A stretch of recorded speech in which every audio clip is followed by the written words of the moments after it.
আসসালামু আলাইকুম ওয়া রাহমাতুল্লাহ। সালাম ফেরানোর পরেই মনে হলো আচ্ছা তৃতীয় রাকাতে রুকুতে সুবহান রাব্বিয়াল আযীম মনে হয় ভুলে গেছি পড়তে। শয়তানের ষড়যন্ত্র এটাই, শয়তান এবং শয়তানের দোসররা আছে যে বিয়ে কীভাবে বন্ধ করে, এই বাল্য বিবাহ হয়ে গেল। কিন্তু ওইখানে যে বাল্য প্রেম আর বাল্য ব্যভিচার চলছে ওইখানে কিন্তু তারা খুব খুশি। ঘুরে ফিরে দেখা যায় ওনার সব গবেষণার ফলাফল কি দাঁড়ায়, সব গবেষণার ফলাফল দেখা গেল দাঁড়ায় যে হাম্বলি মাযহাবের মতটাই সঠিক। এখন যদি আপনি বলেন যে আমি সতর্কতামূলকভাবে নামাজ ছেড়ে দিব তাহলে উল্টা গুনাহ হয়ে যাবে, কিভাবে? এরকম মানুষ আছে এখন দেখেন মসজিদে জামাত পড়ে না কেন? যে ইমামের আকীদায় বোধহয় ভুল আছে, সন্দেহ। হিয়াল কলব, সেটা হচ্ছে কলব, এখানে ফিজিক্যাল হার্টের কথা বলা হচ্ছে না। একটা হসপিটালে দেখলাম আমি এই হাদিস টানিয়ে রেখেছে, মানে ব্যবসার জন্য। দেখো এই লোকটাকে দেখো, ইয়াসআলুনি আন দামিল বাউদ, সে আমাকে মশার রক্তের মাসলা জিজ্ঞেস করতে এসেছে। ওয়াকাদ কাতালু ইবনান নবী সাল্লাল্লাহু আলাইহি ওয়াসাল্লাম, অথচ নবী সাল্লাল্লাহু আলাইহি ওয়াসাল্লামের নাতিকে তারা হত্যা করেছে। ওয়া সামিআতুন নবী সাল্লাল্লাহু আলাইহি ওয়াসাল্লাম ইয়াকুল হুমা রায়হানাতায়া মিনাদ দুনিয়া, আমি রাসূলুল্লাহ সাল্লাল্লাহু আলাইহি ওয়াসাল্লাম বলতে শুনেছি এই দুই নাতি আমার, হাসান এবং হুসাইন, তারা আমার পৃথিবীর জীবনের দুইটা সুগন্ধি ফুল। কোনো মাযহাবে কোনো মতভেদ নাই যে শেভ করা হারাম, ক্লিন শেভড। কিন্তু জামাতে পাশের জনের সাথে যদি পা না লাগে তাহলে তার সন্দেহের মধ্যে ভুগতে থাকে তার নামাজ হইল কিনা। সব ধরনের সদাচার করা শেষ যদি এমন হয়, আর কিছু বাকি নাই, একমাত্র কি বাকি আছে? মায়ের কথায় স্ত্রী তালাক দেওয়াটাই শুধু বাকি আছে, আর সমস্ত যে স্তর মায়ের প্রতি সদাচারের সবগুলো স্তর পার হয়ে গিয়েছে। যদি এটাই হয় তাহলে দেখ স্ত্রীকে তালাক আর কি করবে? যখন ওয়াসওয়াসার পর্যায়ে চলে যাবে তখন বিধান ফতোয়া উল্টা হয়ে যাবে। ফাস্ট ফুড, যে গোস্তটা সেখানে রেস্টুরেন্টে বিক্রি হচ্ছে, আহলে কিতাবদের গোস্ত হিসেবে সে সেটা খেতে পারবে কিনা, কোনো একটা বস্তু বা কোনো একটা কাজ হালাল না হারাম। আর এটা হচ্ছে কোনো একটা বিষয়ের অবস্থাটা কি, অবস্থার নিয়ে প্রশ্ন আসতে পারে যে আমার বিয়ে কি টিকে আছে না নাই, এই জিনিসটা পাক না না পাক। যে সংশয়যুক্ত বিষয় পরিহার করা কখনো উচিত হতে পারে, বাঞ্ছনীয়, কখনো উত্তম হতে পারে, কখনো এই ধরনের সতর্কতা বর্জনীয় হতে পারে। এবং সতর্কতা কখন কাম্য নয় এরকম 8টা ক্ষেত্র আছে। আলহামদুলিল্লাহ রাব্বিল আলামিন ওয়া সাল্লাল্লাহু ওয়া সাল্লাম আলা নবিয়িনা মুহাম্মাদিন ওয়া আলা আলিহি ওয়া সাহবিহি আজমাইন। আলহামদুলিল্লাহ, আমাদের ইমাম নববীর 40 হাদিস কোর্সের আজকের আলোচনায় আপনাদেরকে স্বাগতম। আজকে আমরা 2টা হাদিস নিয়ে মূলত আলোচনা করব। ইমাম নববীর 40 হাদিস সংকলনের 6 নম্বর এবং 11 নম্বর হাদিস। কারণ এই 2টা হাদিস একই মূলনীতির সাথে সম্পৃক্ত। সেই মূলনীতিটা হচ্ছে সংশয়কে পরিহার করা।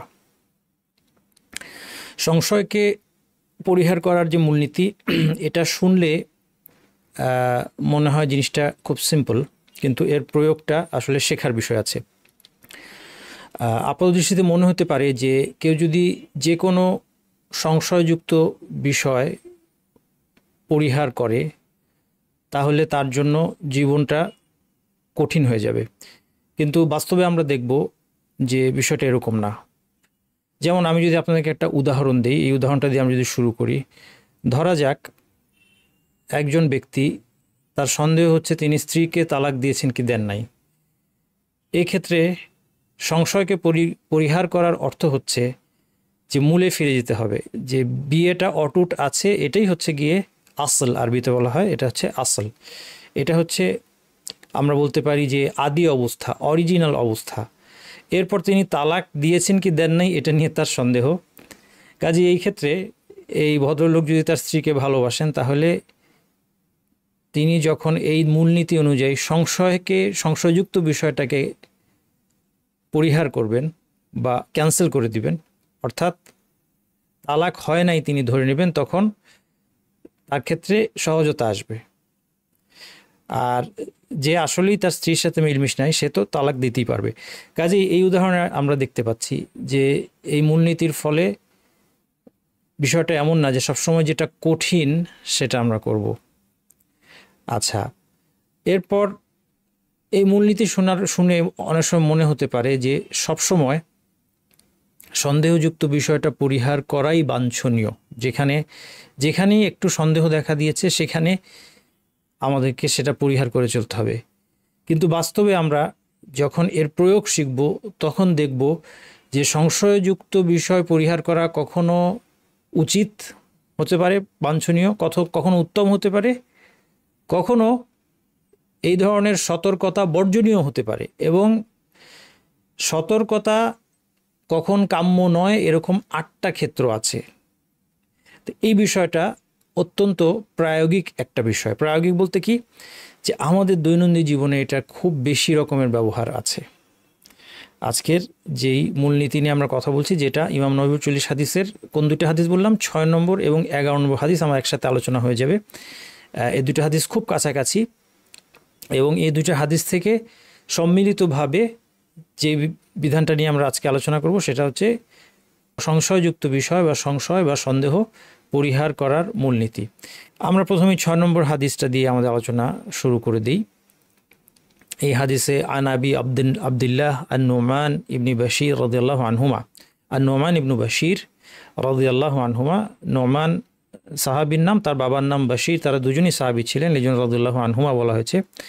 তার থেকে এই হাদিসটা বর্ণিত, তিনি বলছেন ক্বালা সামি'তু রাসূলুল্লাহি সাল্লাল্লাহু আলাইহি ওয়াসাল্লাম ইয়াকুল, আমি আল্লাহ রাসূল সাল্লাল্লাহু আলাইহি ওয়াসাল্লামকে বলতে শুনেছি, ইন্নাল হালালা বাইয়িন ওয়া ইন্নাল হারামা বাইয়িন, নিশ্চয়ই হালাল জিনিসগুলো স্পষ্ট এবং হারাম জিনিসগুলো স্পষ্ট, ওয়া বাইনাহুমা মুশতাবিহাতুন লা ইয়ালামুহুন্না কাসীরুম মিনান নাস, এর মাঝামাঝি কিছু বিষয় আছে যেগুলো অস্পষ্ট, অনেক মানুষই এগুলো জানে না। লা ইয়ালামুহুন্না কাসীরুম মিনান নাস, অনেক মানুষই এগুলো জানে না। এখান থেকে মনে হতে পারে যে অধিকাংশ মানুষই এটা জানে না, এটা সম্ভব। আবার এমন হতে পারে যে অনেক মানুষ এগুলো জানে।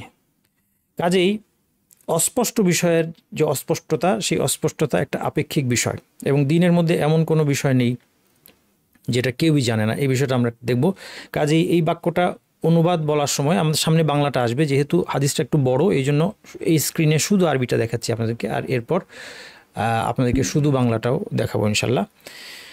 তাহলে এই অস্পষ্ট বিষয়গুলো অনেকেই জানে না, কথার মানে এই না যে এই বিষয়ে মানুষের জ্ঞান নেই বা এই বিষয়ে আলেমদের জ্ঞান নেই, বরং অনেকেই এগুলো জানেন এবং বিশেষত আলেমরা এগুলো জানেন।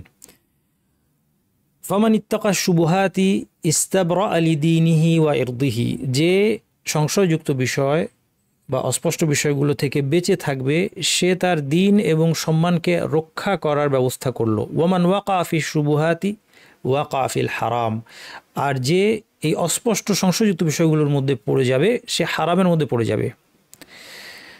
এর অর্থটা কি এটা আমরা সামনে দেখব ইনশাল্লাহ।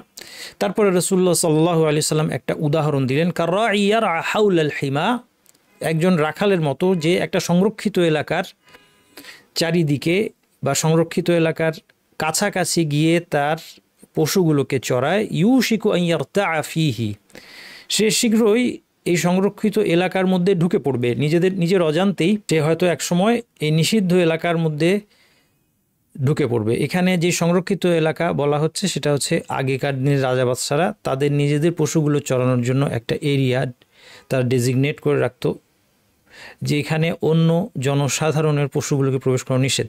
বর্তমান সময়ে আমরা যদি এটা বুঝতে চাই তাহলে ধরা যাক আমাদের প্রতিবেশী দেশে যে কাঁটাতারের বেড়া আছে সে তার কাছাকাছি কোনো রাখাল যদি তার গরু ছাগল নিয়ে যায় তখন যে অবস্থাটা হবে বুঝতেই পারছেন, অনেকটা এরকম একটা বিপজ্জনক অবস্থা। তারপরে রাসূলুল্লাহ সাল্লাল্লাহু আলাইহি সাল্লাম এই উদাহরণ দেওয়ার পর বললেন, আলা ওয়া ইন্না লিকুল্লি মালিকিন হিমা, শোনো প্রত্যেক রাজার একটা সংরক্ষিত এলাকা থাকে। আলা ওয়া ইন্না হিমা আল্লাহি মাহারিমুহ, আর আল্লাহ সুবহানাহু ওয়া তাআলা রাজাধিরাজ, তার সংরক্ষিত এলাকাটা কোনটা, তার নিষিদ্ধ করা যে বিষয়গুলো আছে, অর্থাৎ যে যা কিছু হারাম নিষিদ্ধ এগুলি হচ্ছে আল্লাহ সুবহানাহু ওয়া তাআলার হিমা, আল্লাহ সুবহানাহু ওয়া তাআলার সংরক্ষিত এলাকা।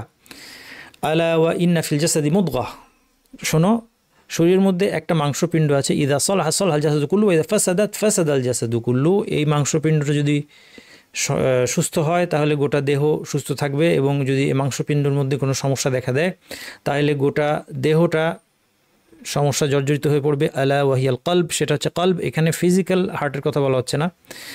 একটা হসপিটালে দেখলাম আমি এই হাদিসটা টানিয়ে রেখেছে মানে ব্যবসার জন্য, যে এই হাদিসে অ্যাজ ইফ হার্টের সুস্থতার কথা বলা হচ্ছে, মানে যেটা ডাক্তাররা যেই সুস্থতা এনশিওর করেন, হাদিসে সেই সুস্থতার কথা বলা হচ্ছে না, এখানে ওই কলবের কথা বলা হচ্ছে যে কলবটা আমাদের অদৃশ্য যে অন্তরটা, সেই অন্তরটার কথা বলা হচ্ছে। সেই অন্তরে যদি রোগ থাকে তাহলে সেই রোগটা অঙ্গ প্রত্যঙ্গে প্রকাশ পাবে। কাজেই একজন মানুষের আমল তখন ঠিক হবে না, তার জীবনে অবাধ্যতা, তার অঙ্গ প্রত্যঙ্গের দ্বারা কথার দ্বারা অবাধ্যতা প্রকাশ পাবে। আর যদি অন্তরটা সুস্থ হয় তাহলে তার অঙ্গ প্রত্যঙ্গের দ্বারা এবং জিহ্বার দ্বারা আল্লাহর অবাধ্যতা হবে না, এই হচ্ছে হাদিসের অর্থ। কাজেই এই হাদিসটা আমাদের যেই ফিজিক্যাল যে ট্যাঞ্জিবল হার্টটা আছে, যে ভিজিবল হার্টটা আছে, সেই হৃৎপিণ্ডের কথা এই হাদিসে বলা হচ্ছে না। হাদিসটি বুখারী এবং মুসলিম বর্ণনা করেছেন। গুরুত্বপূর্ণ হাদিস। এখানে আমরা অনুবাদটা এখানে একবার কুইক দেখে যাই। আবু আবদুল্লাহ নোমান ইবনে বাশির থেকে বর্ণিত, তিনি বলেছেন, আমি রাসূলুল্লাহ সাল্লাল্লাহু আলাইহি সাল্লামকে বলতে শুনেছি, নিশ্চয়ই হালাল স্পষ্ট এবং নিশ্চয়ই হারাম স্পষ্ট, আর এই দুয়ের মাঝে কিছু অস্পষ্ট বিষয় আছে যা অনেক মানুষ জানে না।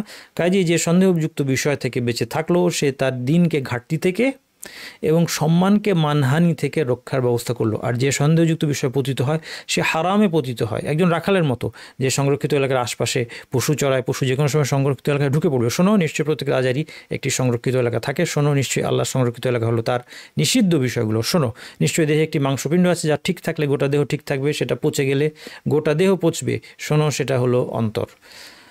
এরপর হাদিস, যেটা 11 নম্বর হাদিসটা আমরা কুইক দেখে নিই। তাহলে আমরা যদি আবার একটু আগের হাদিসেই যাই, এখানে যেই সংশয়যুক্ত বিষয়গুলো বা অস্পষ্ট বিষয়গুলো পরিহার করতে বলা হয়েছে, সেগুলো মূলত কি? সেগুলো মূলত হচ্ছে বিধানের সাথে সংশ্লিষ্ট বিষয়। যে বিষয় বিধানটা আমরা নিশ্চিত না এটা কি হালাল না হারাম, এটা কি হালাল না হারাম, এই বিধানটা নিশ্চিত না, এখানে হচ্ছে এই ক্যাটাগরির সংশয়যুক্ত বিষয়গুলো থেকে বেঁচে থাকতে বলা হয়েছে। আচ্ছা, দ্বিতীয় হাদিস দেখি, এটা একটু ডিফারেন্ট।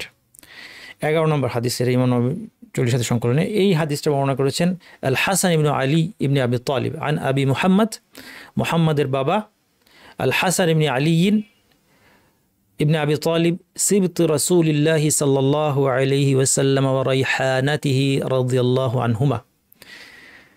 তাকে পরিচয় করে দেওয়া হচ্ছে এখানে রাসূল সাল্লাল্লাহু আলাইহি ওয়াসাল্লামের নাতি আল হাসান এবং ওয়া রাইহানাতিহি, রাসূল সাল্লাল্লাহু আলাইহি ওয়াসাল্লামের সুগন্ধি ফুল। এটা রাসূল সাল্লাল্লাহু আলাইহি ওয়াসাল্লাম নিজেই বলেছেন যে হাসান এবং হোসেন সম্পর্কে এই হাদিসটা সামনে আসবে, যে তারা দুজন আমার দুনিয়ার জীবনের দুইটা সুগন্ধি ফুলের মতো।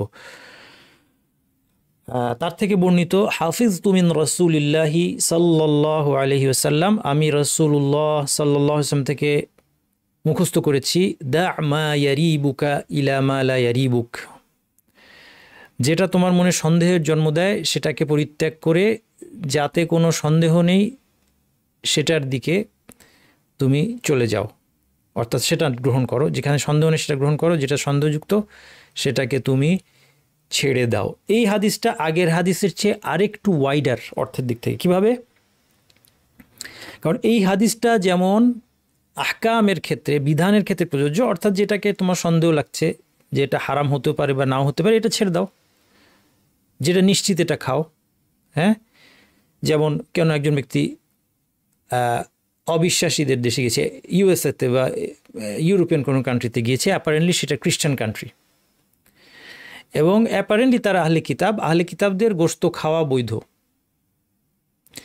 প্রথমত অবিশ্বাসী দেশে অবশ্যই যাবেন না, অবিশ্বাসী দেশে যাওয়া বৈধ নয় বিশেষ অবস্থা ছাড়া, কাজেই যাবেন না। যাই হোক, তারপরেও আমরা মাসালাটা বোঝানোর জন্য বলছি। এখন যদি কেউ গিয়ে থাকে তাহলে সেখানে গিয়ে সে সেখানকার ম্যাকডোনাল্ডস, সেখানকার কেএফসি, সেখানকার যে সমস্ত এরকম ফাস্ট ফুড, যে গোশতটা সেখানে রেস্টুরেন্টে বিক্রি হচ্ছে, আহলে কিতাবদের গোশত হিসেবে সে সেটা খেতে পারবে কিনা।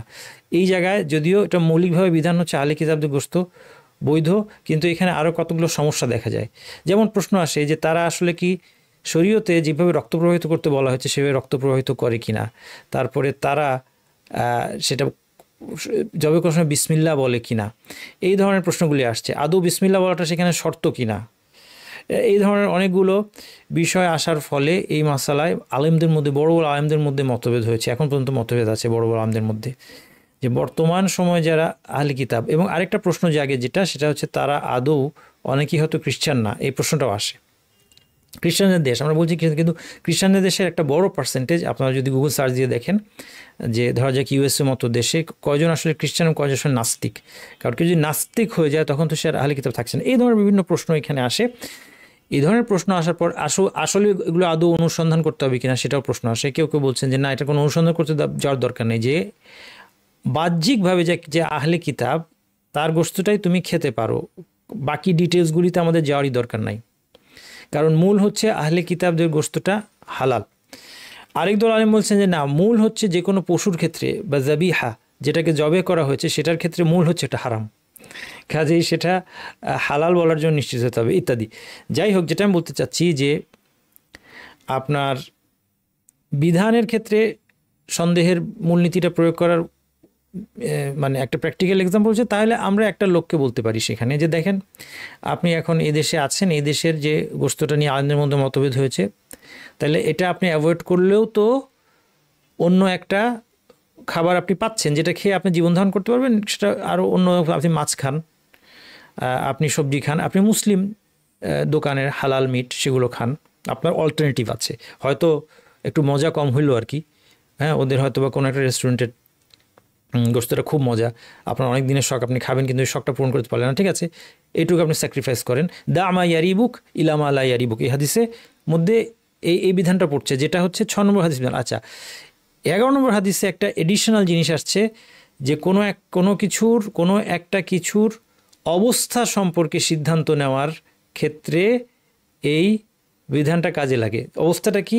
যেমন আমি প্রথম যে উদাহরণ দিয়েছি, স্ত্রীকে তালাক দেওয়ার পর তালাক হয়েছে কি হয়নি, অর্থাৎ আমার বিবাহ অবস্থাটা এখন কি, আমার বিবাহ বন্ধনের অবস্থাটা কি, এটা কি অটুট আছে নাকি বিবাহ বন্ধন ছিন্ন হয়ে গিয়েছে। তাহলে একটু আপনার খেয়াল করছেন যে একটু আলাদা কিন্তু, হ্যাঁ, আগেরটা ছিল যে কোনো একটা বস্তু বা কোনো একটা কাজ হালাল না হারাম, আর এটা হচ্ছে কোনো একটা বিষয়ের অবস্থাটা কি, অবস্থার নিয়ে প্রশ্ন আসতে পারে যে আমার বিয়ে কি টিকে আছে না নাই, এই জিনিসটা পাক না না পাক ইত্যাদি।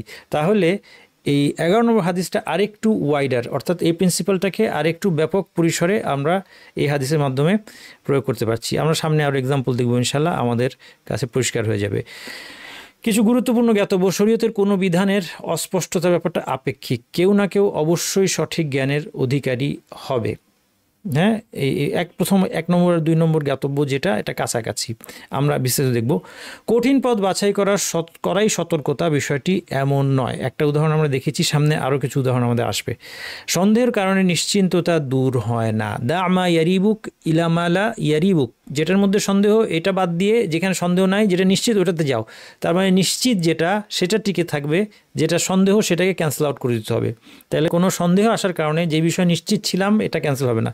এটা একটা এই হাদিসগুলোর সাথে প্রাসঙ্গিক একটা মূলনীতি। অনেক সময় যেটা ফিকহের একটা সৌন্দর্য হচ্ছে, কাওয়াইদ আল ফিকহিয়া বলে একটা জিনিস আছে, মূলনীতিগুলোকে কিছুটা মডিফাই করে নিলে তখন, অর্থাৎ মডিফাই মানে জিনিসটাকে আপনি আরেকভাবে স্টেট করলেন, আরেকভাবে বললেন একই মূলনীতিকে, তখন আরও অনেকগুলো মাসালায় আপনার প্রয়োগ করতে সুবিধা হয়। আরেকটা মূলনীতি যে একটা এখান থেকে আমরা পাই, সেটা হচ্ছে সাদ্দুজ্জারিয়া। সাদ্দুজ্জারিয়া মানে হচ্ছে যে কোনো কিছুর যা হারামের দিকে নিয়ে যায় সেই পথটা বন্ধ করা। এই হাদিস থেকে আমরা কীভাবে সেই শিক্ষাটা পাচ্ছি? 6 নম্বর হাদিস থেকে আমরা পেয়েছি যে অপছন্দনীয় বিষয় বেঁচে থাকবে, এর একটা ফায়দা হচ্ছে তার হারামের কাছে যাওয়ার পথটা বন্ধ হবে। তো এই প্রিন্সিপালটা আবার একটা স্ট্যান্ড অ্যালোন একটা প্রিন্সিপাল, এটা স্বতন্ত্র একটা মূলনীতি যেটাকে আমাদের জীবনে প্রয়োগ করা খুব দরকার। যদি আমি একটা সহজ উদাহরণ দিই, যে আজকে এই সাদ্দুজ্জারিয়া প্রয়োগ করতে না পারার কারণে আমাদের সন্তান প্রতিপালনের ক্ষেত্রে ভীষণ ক্ষতিগ্রস্ত হচ্ছে। তাদের হারামের সব পথ বন্ধ করা মা বাবার কর্তব্য ছিল, এটাতে মা বাবাদের ভীষণ অবহেলা। মা বাবা কখন ওয়ারিড হন সন্তানকে নিয়ে? যখন ক্ষতিটা হয়ে যাওয়ার পর, কিন্তু পথটাই যে বন্ধ করা দরকার ছিল, যেমন তার ডিভাইসের কোনো অ্যাক্সেস থাকার কথা ছিল না, ইন্টারনেটের কোনো অ্যাক্সেস থাকারই কথা ছিল না, কেন? সাদ্দুজ্জারিয়া, পথটাকে বন্ধ করে দেওয়া।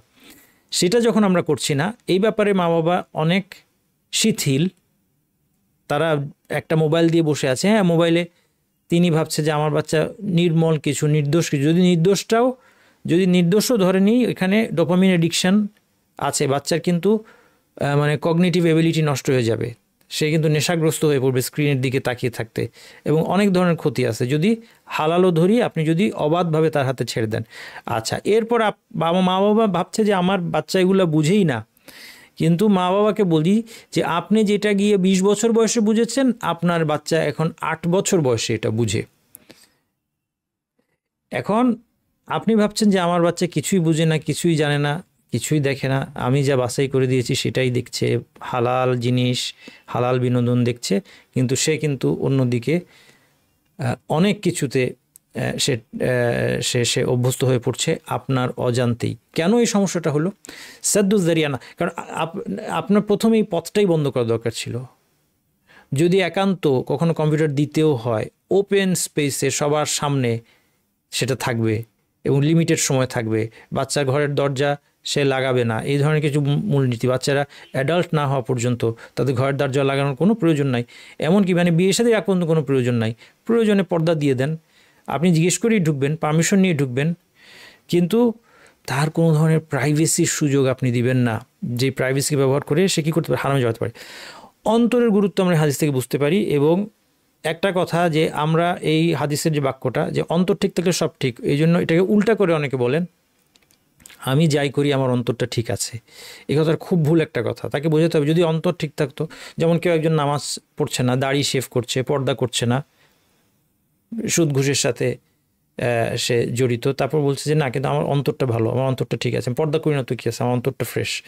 তাকে বলা দরকার ছিল যে আপনার যদি অন্তর ঠিক থাকতো তাহলে আপনি আল্লাহর অবাধ্যতা করতে পারতেন না। আল্লাহর অবাধ্যতাই হচ্ছে সিমটম যে আপনার অন্তর ঠিক নাই। যেমন একজন লোক যদি খুব খুব করে কাশতেছে, তার শ্বাসকষ্ট হচ্ছে, হাঁপাচ্ছে, জ্বর আছে, সর্দি, গা ব্যথা, গায়ে র্যাশ উঠেছে, চোখ লাল, এরপর সে বললো যে ভাই আমার আসলে কোনো অসুখ নাই, কেউ এটা মানবে না, ডাক্তার কোনোদিন মানবে না। ডাক্তার বলবে তোমার এই সিমটম, আউটওয়ার্ড বাহ্যিক তোমার সিমটমগুলি ইঙ্গিত করছে তোমার ভিতরে কোনো একটা ব্যাকটেরিয়া, ভাইরাস কিছু একটা আছে, কিছু একটা কঠিন রোগ আছে।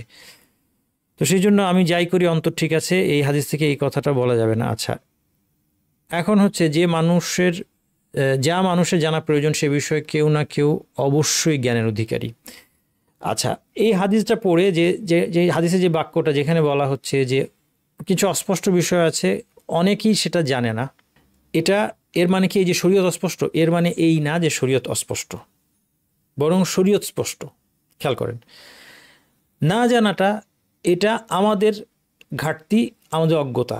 দিন শিক্ষার ক্ষেত্রে আমাদের প্রচেষ্টার অভাবের কারণে এই অজ্ঞতার সৃষ্টি হয়, নতুবা দিনকে শরীয়তকে আল্লাহ স্পষ্ট তাহলে এই স্পষ্ট করে দিয়েছেন। এই হাদিস থেকে এটা বোঝার কোনো উপায় নেই যে শরীয়ত অস্পষ্ট। আল্লাহ তাআলা বলছেন ইউবাইয়িনুল্লাহু লাকুম আন তাদিল্লু, আল্লাহ তোমার জন্য স্পষ্টভাবে বর্ণনা করছেন যেন তোমরা বিভ্রান্ত না হও। আল্লাহ সুবহানাহু ওয়া তাআলা বলছেন ওয়া মা লাকুম আল্লা তাকুলু মিম্মা যুকিরা ইসমুল্লাহি আলাইহি ওয়া ক্বাদ ফাসসালা লাকুম মা হাররামা আলাইকুম, যা হারাম করেছেন আল্লাহ তা তোমাদের জন্য বিস্তারিত ব্যাখ্যা করার পরেও আল্লাহর নামে জবাই করা প্রাণী থেকে খেতে কি তোমাদেরকে বাধা দিচ্ছে? যে প্রাণীটা আল্লাহর নামে জবাই হয়েছে তোমরা কেন খাবে না? কারণ যা যা হারাম তোমাদের জন্য সেটা আল্লাহ সুবহানাহু ওয়া তাআলা স্পষ্টভাবে ব্যাখ্যা করে দিয়েছেন। আল্লাহ সুবহানাহু ওয়া তাআলা বলছেন ওয়ামা কানা আল্লাহু লিইউদিল্লা কওমান বা'দা ইয হাদাহুম হাত্তা ইউবাইয়িনা লাহুম মা ইয়াত্তাকুন ইন্নাল্লাহা বিকুল্লি শাইইন আলিম। আল্লাহ কোনো সম্প্রদায়কে হেদায়েত দেওয়ার পর তাদেরকে বিভ্রান্ত করে দিবেন না যতক্ষণ না তাদেরকে স্পষ্ট করে জানিয়ে দেন কোন কোন বিধিনিষেধ তারা মেনে চলবে। আল্লাহ স্পষ্ট করে দিবেন যে এটা মানে চলতে হবে, এটা ওয়াজিব, এটা হারাম, এটা ফরদ, এটা ফরদ আইন, এটা ফরদ কিফায়া, এটা মুস্তাহাব, এটা অপশনাল, এসব কিছু আল্লাহ ব্যাখ্যা করে দিবেন। ব্যাখ্যা করে দেওয়ার পর, স্পষ্ট করে দেওয়ার পর কেউ যদি মানতে না চায় তখন ভয় আছে যে আল্লাহ তাআলা তার বক্রতার কারণে, অন্যায় এবং মিথ্যাকে বেছে নেওয়ার কারণে, সত্য পথে চলতে না আসার কারণে তাকে আল্লাহ পথভ্রষ্ট করে দিতে, বিভ্রান্ত করে দিতে পারেন। ওয়া নাযালনা আলাইকাল কিতাবা তিবিয়ানা লিকুল্লি শাই, আল্লাহ তাআলা বলছেন আপনার প্রতি আমি এই কিতাব অবতীর্ণ করেছি সব কিছুর ব্যাখ্যাকারী হিসেবে। তাহলে এই কিতাব সব কিছু ব্যাখ্যা করছে। এখান থেকে আবার বলা যাবে না, এই আয়াত থেকে বলা যাবে না, এই কথা বলা যাবে না যে তাহলে কোরআনই সব আছে, আমাদের হাদিস দেখার দরকার নেই। কেন? কারণ কোরআনে আল্লাহ সব কিছু কি ব্যাখ্যা করেন নাই? করেছেন। এবং এই ব্যাখ্যার মধ্যে এটাও ব্যাখ্যা করেছেন, আল কোরআনের মধ্যেই আল্লাহ এটাও ব্যাখ্যা করেছেন যে তোমরা যদি সত্যে উপনীত হতে চাও, ওয়ামা আতাকুমুর রাসূলু ফাখুযুহু ওয়ামা নাহাকুম আনহু ফান্তাহু, রাসূল তোমাদেরকে যা দিয়েছেন সেটা গ্রহণ করো, যা থেকে নিষেধ করেছেন তা থেকে বেঁচে থাকো। এটা কে বলছে আমাদেরকে? কোরআনই আমাদেরকে ব্যাখ্যা করে দিচ্ছে যে তুমি কোরআন থেকে সব কিছু জানতে পারবে না, তোমাকে রাসূলের কাছে যেতে হবে। আর রাসূলের কাছে যাওয়া মানে তার জীবদ্দশায় সরাসরি তার কাছে যাওয়া এবং তার সুন্নতের কাছে যাওয়া, আর তার বিশেষভাবে তার মৃত্যুর পরে তার সুন্নতের কাছে, অর্থাৎ তার কথা, কাজ এবং সম্মতি মাধ্যমে তিনি যে আমাদেরকে জানিয়েছেন দিনের বিধান সম্পর্কে সেগুলোর কাছে ফিরে যেতে হবে। তাহলে সুন্নাহর কাছে অবশ্যই ফিরে যেতে হবে। এই জন্য আল্লাহ সুবহানাহু ওয়া তাআলা নিজেই এই কিতাবের মধ্যে এটা বয়ান করে দিয়েছেন, পরিষ্কার করে দিয়েছেন যে আনজালনা ইলাইকা যিকরা লিতুবাইয়িনা লিন-নাসি মা নুজিলা ইলাইহিম, আপনার প্রতি যিকর আল কোরআন নাযিল করেছি যেন মানুষকে স্পষ্টভাবে বুঝিয়ে দেন কি তাদের প্রতি অবতীর্ণ হয়েছে। তাইলে আল্লাহ সুবহানাহু ওয়া তাআলা আল কোরআনের মধ্যেই দেখেন ব্যাখ্যা করে দিলেন যে তোমরা যদি কোরআন বুঝতে চাও, কোরআন ব্যাখ্যা করার দায়িত্ব নবী মুহাম্মদ সাল্লাল্লাহু আলাইহি সাল্লামের, তাহলে কোরআন বুঝতে চাইলেও তোমাদেরকে নবী মুহাম্মদ সাল্লাল্লাহু আলাইহি সাল্লামের ব্যাখ্যাটা নিতে হবে, আর সেটা পাওয়া যাবে সুন্নাহর মধ্যে। এই জন্য কেউ যদি ওই আয়াত থেকে বলে যে কোরআনই সব আছে, আমি সুন্নাহ মানব না, তাহলে সে স্বয়ং কোরআনকেই অস্বীকার করলো। নবী সাল্লাল্লাহু আলাইহি সাল্লাম তার দায়িত্ব পরিপূর্ণভাবে পালন করেছেন, বলেছেন তোমাদেরকে এমন স্পষ্ট আলোকিত পথের উপর রেখে গেলাম যার রাত এর দিনের মতোই, লাইলুহা কানাহারিহা লা ইয়াজিগু আনহা ইল্লা হালিক আও কামা কাল, কেবল ধ্বংসের যোগ্য লোক ছাড়া কেউই এই পথ থেকে বিচ্যুত হবে না। এবং এর পরবর্তীতে কোরআন এবং সুন্নাহকে ব্যাখ্যা করতে গিয়েও গোটা উম্মত পথভ্রষ্ট হয়ে পড়বে না। ইন্নাল্লাহা লা ইয়াজমাউ উম্মতি আলা দালালাতিন, নিশ্চয়ই আল্লাহ আমার উম্মতকে পথভ্রষ্টতার উপর একমত করবেন না। তাইলে একটা ভুল জিনিসের উপর পুরা উম্মত একমত হয়ে গেছে এবং সঠিকটা জানার আর কোনো উপায় সাধারণ মানুষের নাই, এটাও হবে না।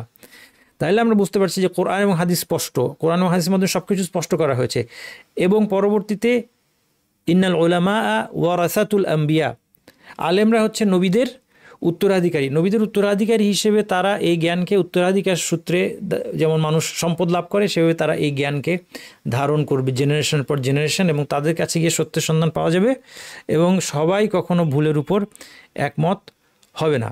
তাহলে সংশয়যুক্ত বিষয় কেন আসবে এবং এই মূলনীতির প্রয়োগ আমরা কীভাবে করব দেখেন। প্রথমত, সংশয়যুক্ত বিষয়গুলো দুই প্রকার।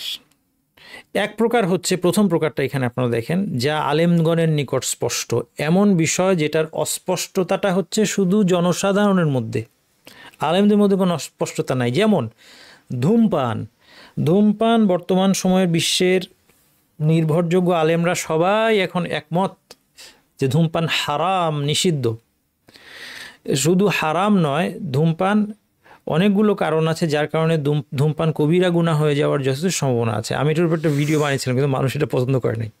হ্যাঁ, কারণ অনেক আছেন আমাদের ভাইয়েরা যে তারা সালাত আদায় করেন, 5 ওয়াক্ত সালাত করেন, ধার্মিক, কিন্তু তারা একটু ধূমপান করেন এবং ধূমপান মাকরুহ, এই পুরান একটা আউটডেটেড ব্যাকডেটেড ফতোয়া তারা আঁকড়ে ধরে একটু শান্তি পেতে চান।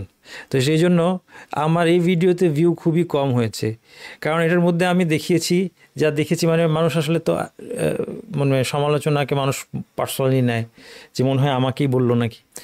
তো এর মধ্যে আমি দেখিয়েছি যে ধূমপান আপনি আত্মহত্যার মতো একটা বিষয়, আপনি নিজের স্পষ্টত ক্ষতি করছেন, ইসলাম কোনো ক্ষতি অ্যালাউ করে না। আপনি অন্যের ক্ষতি করছেন, জুলুম করছেন। আপনি যে ধূমপায়ী, সে দেখেন সে তার প্যাসিভ স্মোকিং, তাই না, প্যাসিভ স্মোকিংয়ের ক্ষতি নিয়ে ডাক্তাররা কথা বলেন যে সে তার স্ত্রী সন্তানকে কিন্তু মৃত্যুর দিকে ঠেলে দিচ্ছে ধূমপানের মাধ্যমে, ধূমপায়ী। এবং সে প্রকাশ্যে আল্লাহর অবাধ্যতা করছে। সে যখন ধূমপান করছে, একজন মানুষ গোপনে আল্লাহর অবাধ্যতা করা আর প্রকাশ্যে করা কিন্তু অনেক পার্থক্য। প্রকাশ্যে আল্লাহর অবাধ্যতা করা এটা কিন্তু একটা কঠিন গুনাহের কাজ। এরপর সে তার দুর্গন্ধের দ্বারা মানুষকে যে কী পরিমাণ কষ্ট দেয়, যারা ধূমপান করে না তারা বুঝতে পারে যে রাস্তা দিয়ে হেঁটে গেলে যদি সামনে একটা লোক সিগারেট খেতে খেতে পিছনে ধোঁয়া ছাড়তে ছাড়তে হাঁটছে, আপনি তো তার পিছু হাঁটতেই পারবেন না, কিন্তু যারা ধূমপান করে না, এটা মানুষকে কষ্ট দেওয়া। এই জন্য মসজিদে পেঁয়াজ রসুন খেয়ে মসজিদে যাওয়া কিন্তু নিষেধ। একইভাবে আলেমরা বলেছেন যে ধূমপান করার ফলে যে গন্ধ যদি হয় গায়ে, সেই মসজিদে যাবে না, অনেকগুলো কারণে। যাই হোক, এখন এই বিধানটা আলেমগণের নিকট স্পষ্ট, তাইলে সাধারণ মানুষের নিকট অস্পষ্ট, এটা শরীয়তের দোষ না, আলেমদেরও দোষ না, এটা হচ্ছে অজ্ঞতা এবং আমাদের শেখার ক্ষেত্রে প্রচেষ্টার ঘাটতি বা ত্রুটি। আমরা পার্থিব অনেক বিষয় খুব ভালো করে জানি, অবাক হওয়ার মতো। আমরা অনেক সাধারণ মানুষ আছি যারা চিকিৎসা বিজ্ঞান সম্পর্কে এমন সব তথ্য জানি যেটা মানে ডাক্তাররাও অনেক সময় অবাক হয়ে যায় শুনে। কারণ কি? কারণ আমরা বুঝতে পারছি যে এটা জানার মধ্যে আমার ফায়দা আছে, কিন্তু দিনী বিষয়ে আমরা ততোধিক অজ্ঞ। একই বিষয় আপনি এখন দিনী বিষয়ের মধ্যে আসেন, দিনী বিষয় অধিকাংশ মানুষের মাথা আজগুবি তথ্যে এবং ভুল তথ্যে বোঝায়। এরপর হাদিসে বলা হয়েছে যে হালাল আর হারাম স্পষ্ট, এর মাঝখানে কিছু বিষয় আছে অস্পষ্ট। কিন্তু এখন মুসলিম উম্মাহ জ্ঞানের এত নিচু একটা স্তরে চলে আসছে যে যেটা হাদিসের মধ্যে যেটাকে স্পষ্ট বিষয় বলা হচ্ছে, স্পষ্ট বিষয়টা এখন অস্পষ্ট। আমরা লা ইলাহা ইল্লাল্লাহর আলোচনায় দেখেছি যে মুসলিম বিশ্ব দাঁড়িয়েছে 4টা ভুল অর্থ। লা ইলাহা ইল্লাল্লাহ তো স্পষ্ট বিষয়, এটার অর্থর অস্পষ্টতার কোনো সুযোগই নেই। এই বাক্যের অর্থের মধ্যে কোনো অস্পষ্টতা থাকতেই পারে না, কারণ এটা তো জান্নাত জাহান্নামের প্রশ্ন, সরাসরি জান্নাত জাহান্নামের প্রশ্ন, ঈমান আর কুফরের প্রশ্ন। আপনি ঈমানের মধ্যে ইসলামের গণ্ডিতে প্রবেশ করেন এই ঘোষণা দিয়ে। এটার মধ্যে কোনো অস্পষ্টতা বা দ্বিমতের কোনো সুযোগই ছিল না। তারপরেও 5টা মত আছে এর অর্থ নিয়ে, 4টা ভুল, একটা ঠিক। যদি আমরা এইভাবে পার্সেন্টেজও ধরি, 80% লোক ভুল অর্থের উপর আছে। যদি এইভাবে ধরি আমরা যে 4টা অর্থ ভুল, একটা অর্থ সঠিক, তাহলে 80%, 5 ভাগের 4 ভাগ লোক ভুল অর্থের উপর আছে, 1 ভাগ লোক সঠিক অর্থ জানে মুসলিমদের মধ্যে, যারা নিজেকে মুসলিম দাবি করে। আর অ্যাকচুয়ালি যদি আপনি দেখতে যান তাহলে পার্সেন্টেজটা অনেক লো হবে, অনেক কম হবে। লা ইলাহা ইল্লাল্লাহ সঠিকভাবে বুঝে শুনে বাস্তবায়ন করছে, এর শর্ত রক্ষা করে এর দাবি বাস্তবায়ন করছে, এরকম লোকের সংখ্যা 1%-এরও হয়তো অনেক কম হবে। এই জন্য আছে কিন্তু আমাদের মুসলিম বিশ্বের এই অবস্থা। কারণ যেটাকে আমরা মুসলিম বিশ্ব বলছি, যে আমরা কেন মুসলিমরা সবখানে সাফার করছি, আমরা মুসলিমরা কেন পিছিয়ে আছি, আমরা তো আল্লাহর চোজেন পিপল হওয়ার কথা ছিল, আমরা সব কিছুতে টপে থাকার কথা ছিল। একসময় মুসলিমরা সেরকম ছিল, সাহাবিদের সময় মুসলিমরা সেরকম সব কিছুতে টপই ছিল, এবং তারা বিশ্বের একটা বিরাট অংশ তারা শাসন করেছে। তাদের অধীনে অবিশ্বাসীদের সমাজগুলোতে জাস্টিস প্রতিষ্ঠা হয়েছে। তারা শুধু মুসলিমদের বিশ্বে না, তারা অবিশ্বাসীদের দেশগুলোতে গিয়ে ট্রু জাস্টিস প্রতিষ্ঠা করেছে, তাই না? আজকে অবিশ্বাসীরা মুসলিমদের দেশে এসে বলছে যে তোমাদের দেশে আমরা জাস্টিস প্রতিষ্ঠা করব, মানবতা প্রতিষ্ঠা করব, সো কল্ড। এর নামে তারা আসলে যেটা করছে যে মুসলিমকে নির্মূল করে দিবে, এটা তাদের মূল টার্গেট। মুসলিমরা অ্যাকচুয়ালি একসময় এই কাজটা করেছে, মুসলিমরা অ্যাকচুয়ালি এই কাজটা জাস্টিসের মাধ্যমে করেছে, এবং অবিশ্বাসীদের দেশে গিয়ে তারা তাদের একটা হচ্ছে তাদের ওয়ার্ল্ডলি পৃথিবীতে একটা মানবিক জীবনযাপন করার জন্য তাদের যা দরকার সেটা তাদেরকে দিয়েছে। দ্বিতীয়ত তাদেরকে সত্য দিন গ্রহণ করার পথকে উন্মুক্ত করে দিয়েছে, ট্রু স্বাধীনতা তাদেরকে দিয়েছে, প্রকৃত স্বাধীনতা দিয়েছে। এই জন্য যখন মুসলিমরা অবিশ্বাসীদেরকে শাসন করেছে, তখন দলে দলে অবিশ্বাসীরা স্বেচ্ছায় ইসলাম গ্রহণ করেছে।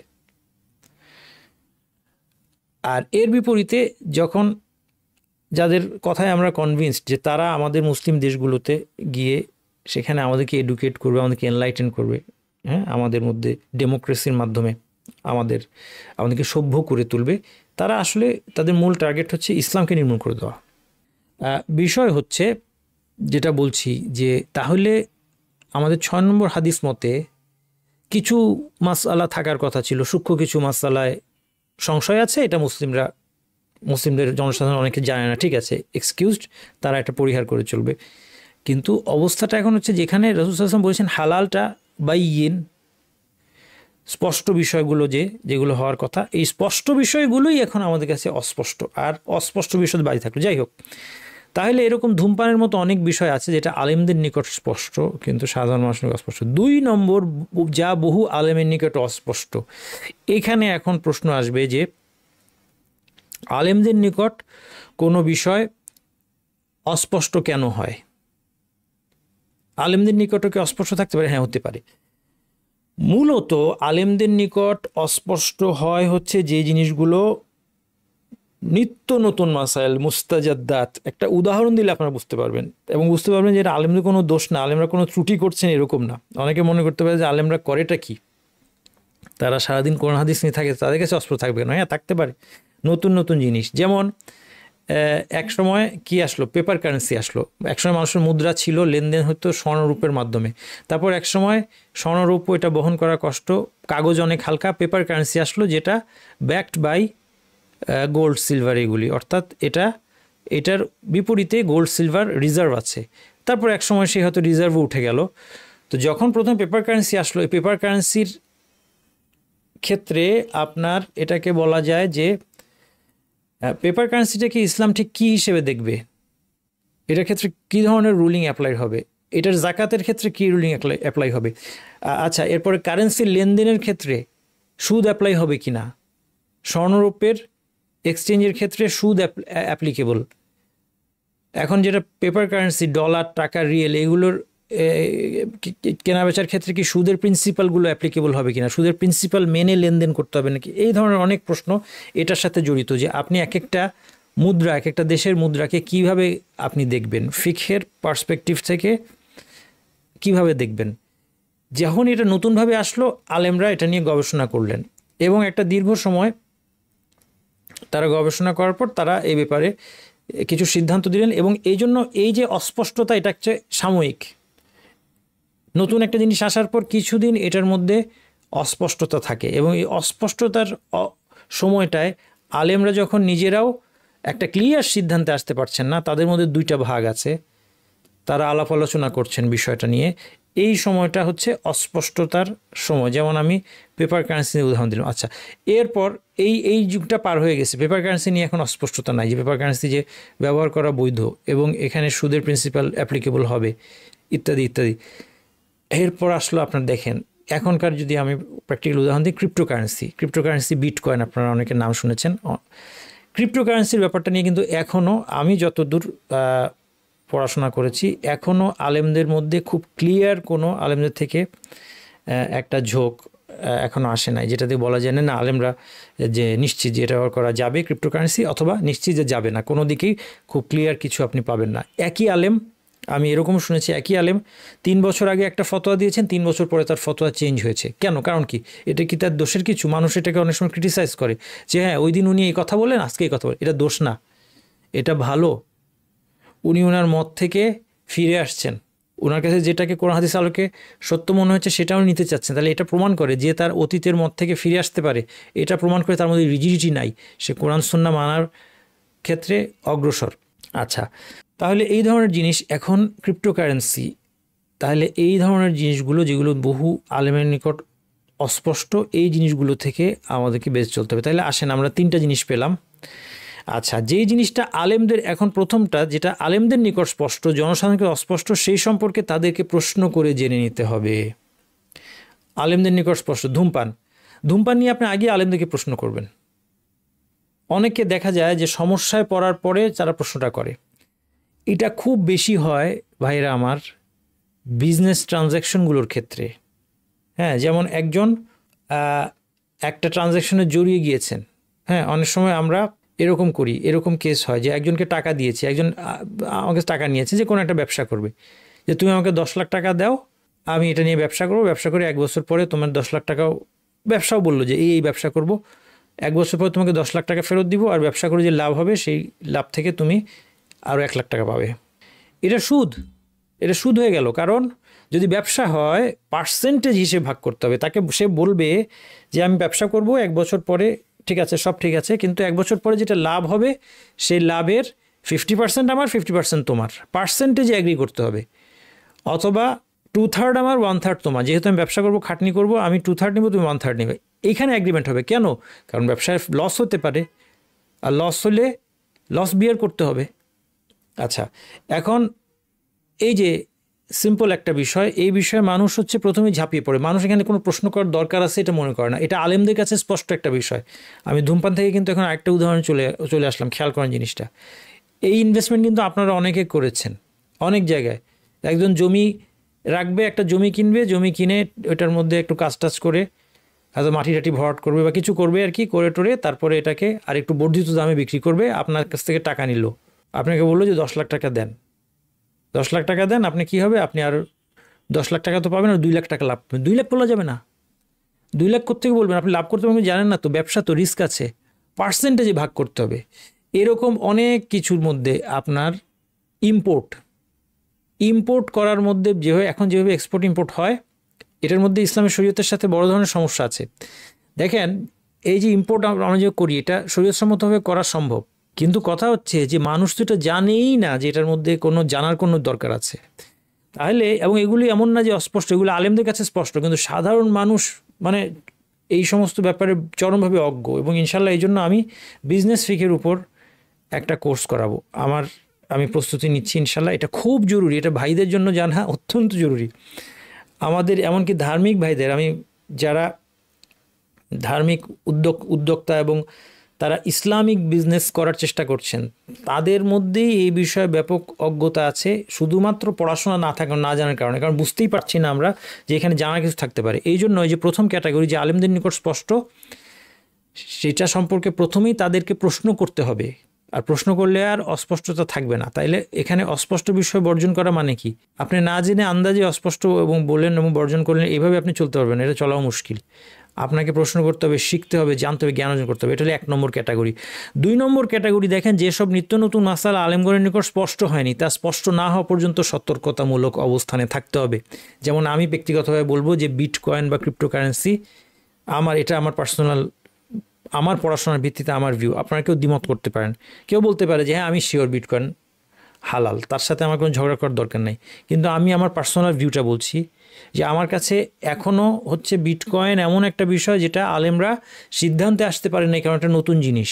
এই জন্য আমাদেরকে এখনও সতর্কতামূলক অবস্থানে থাকা উচিত।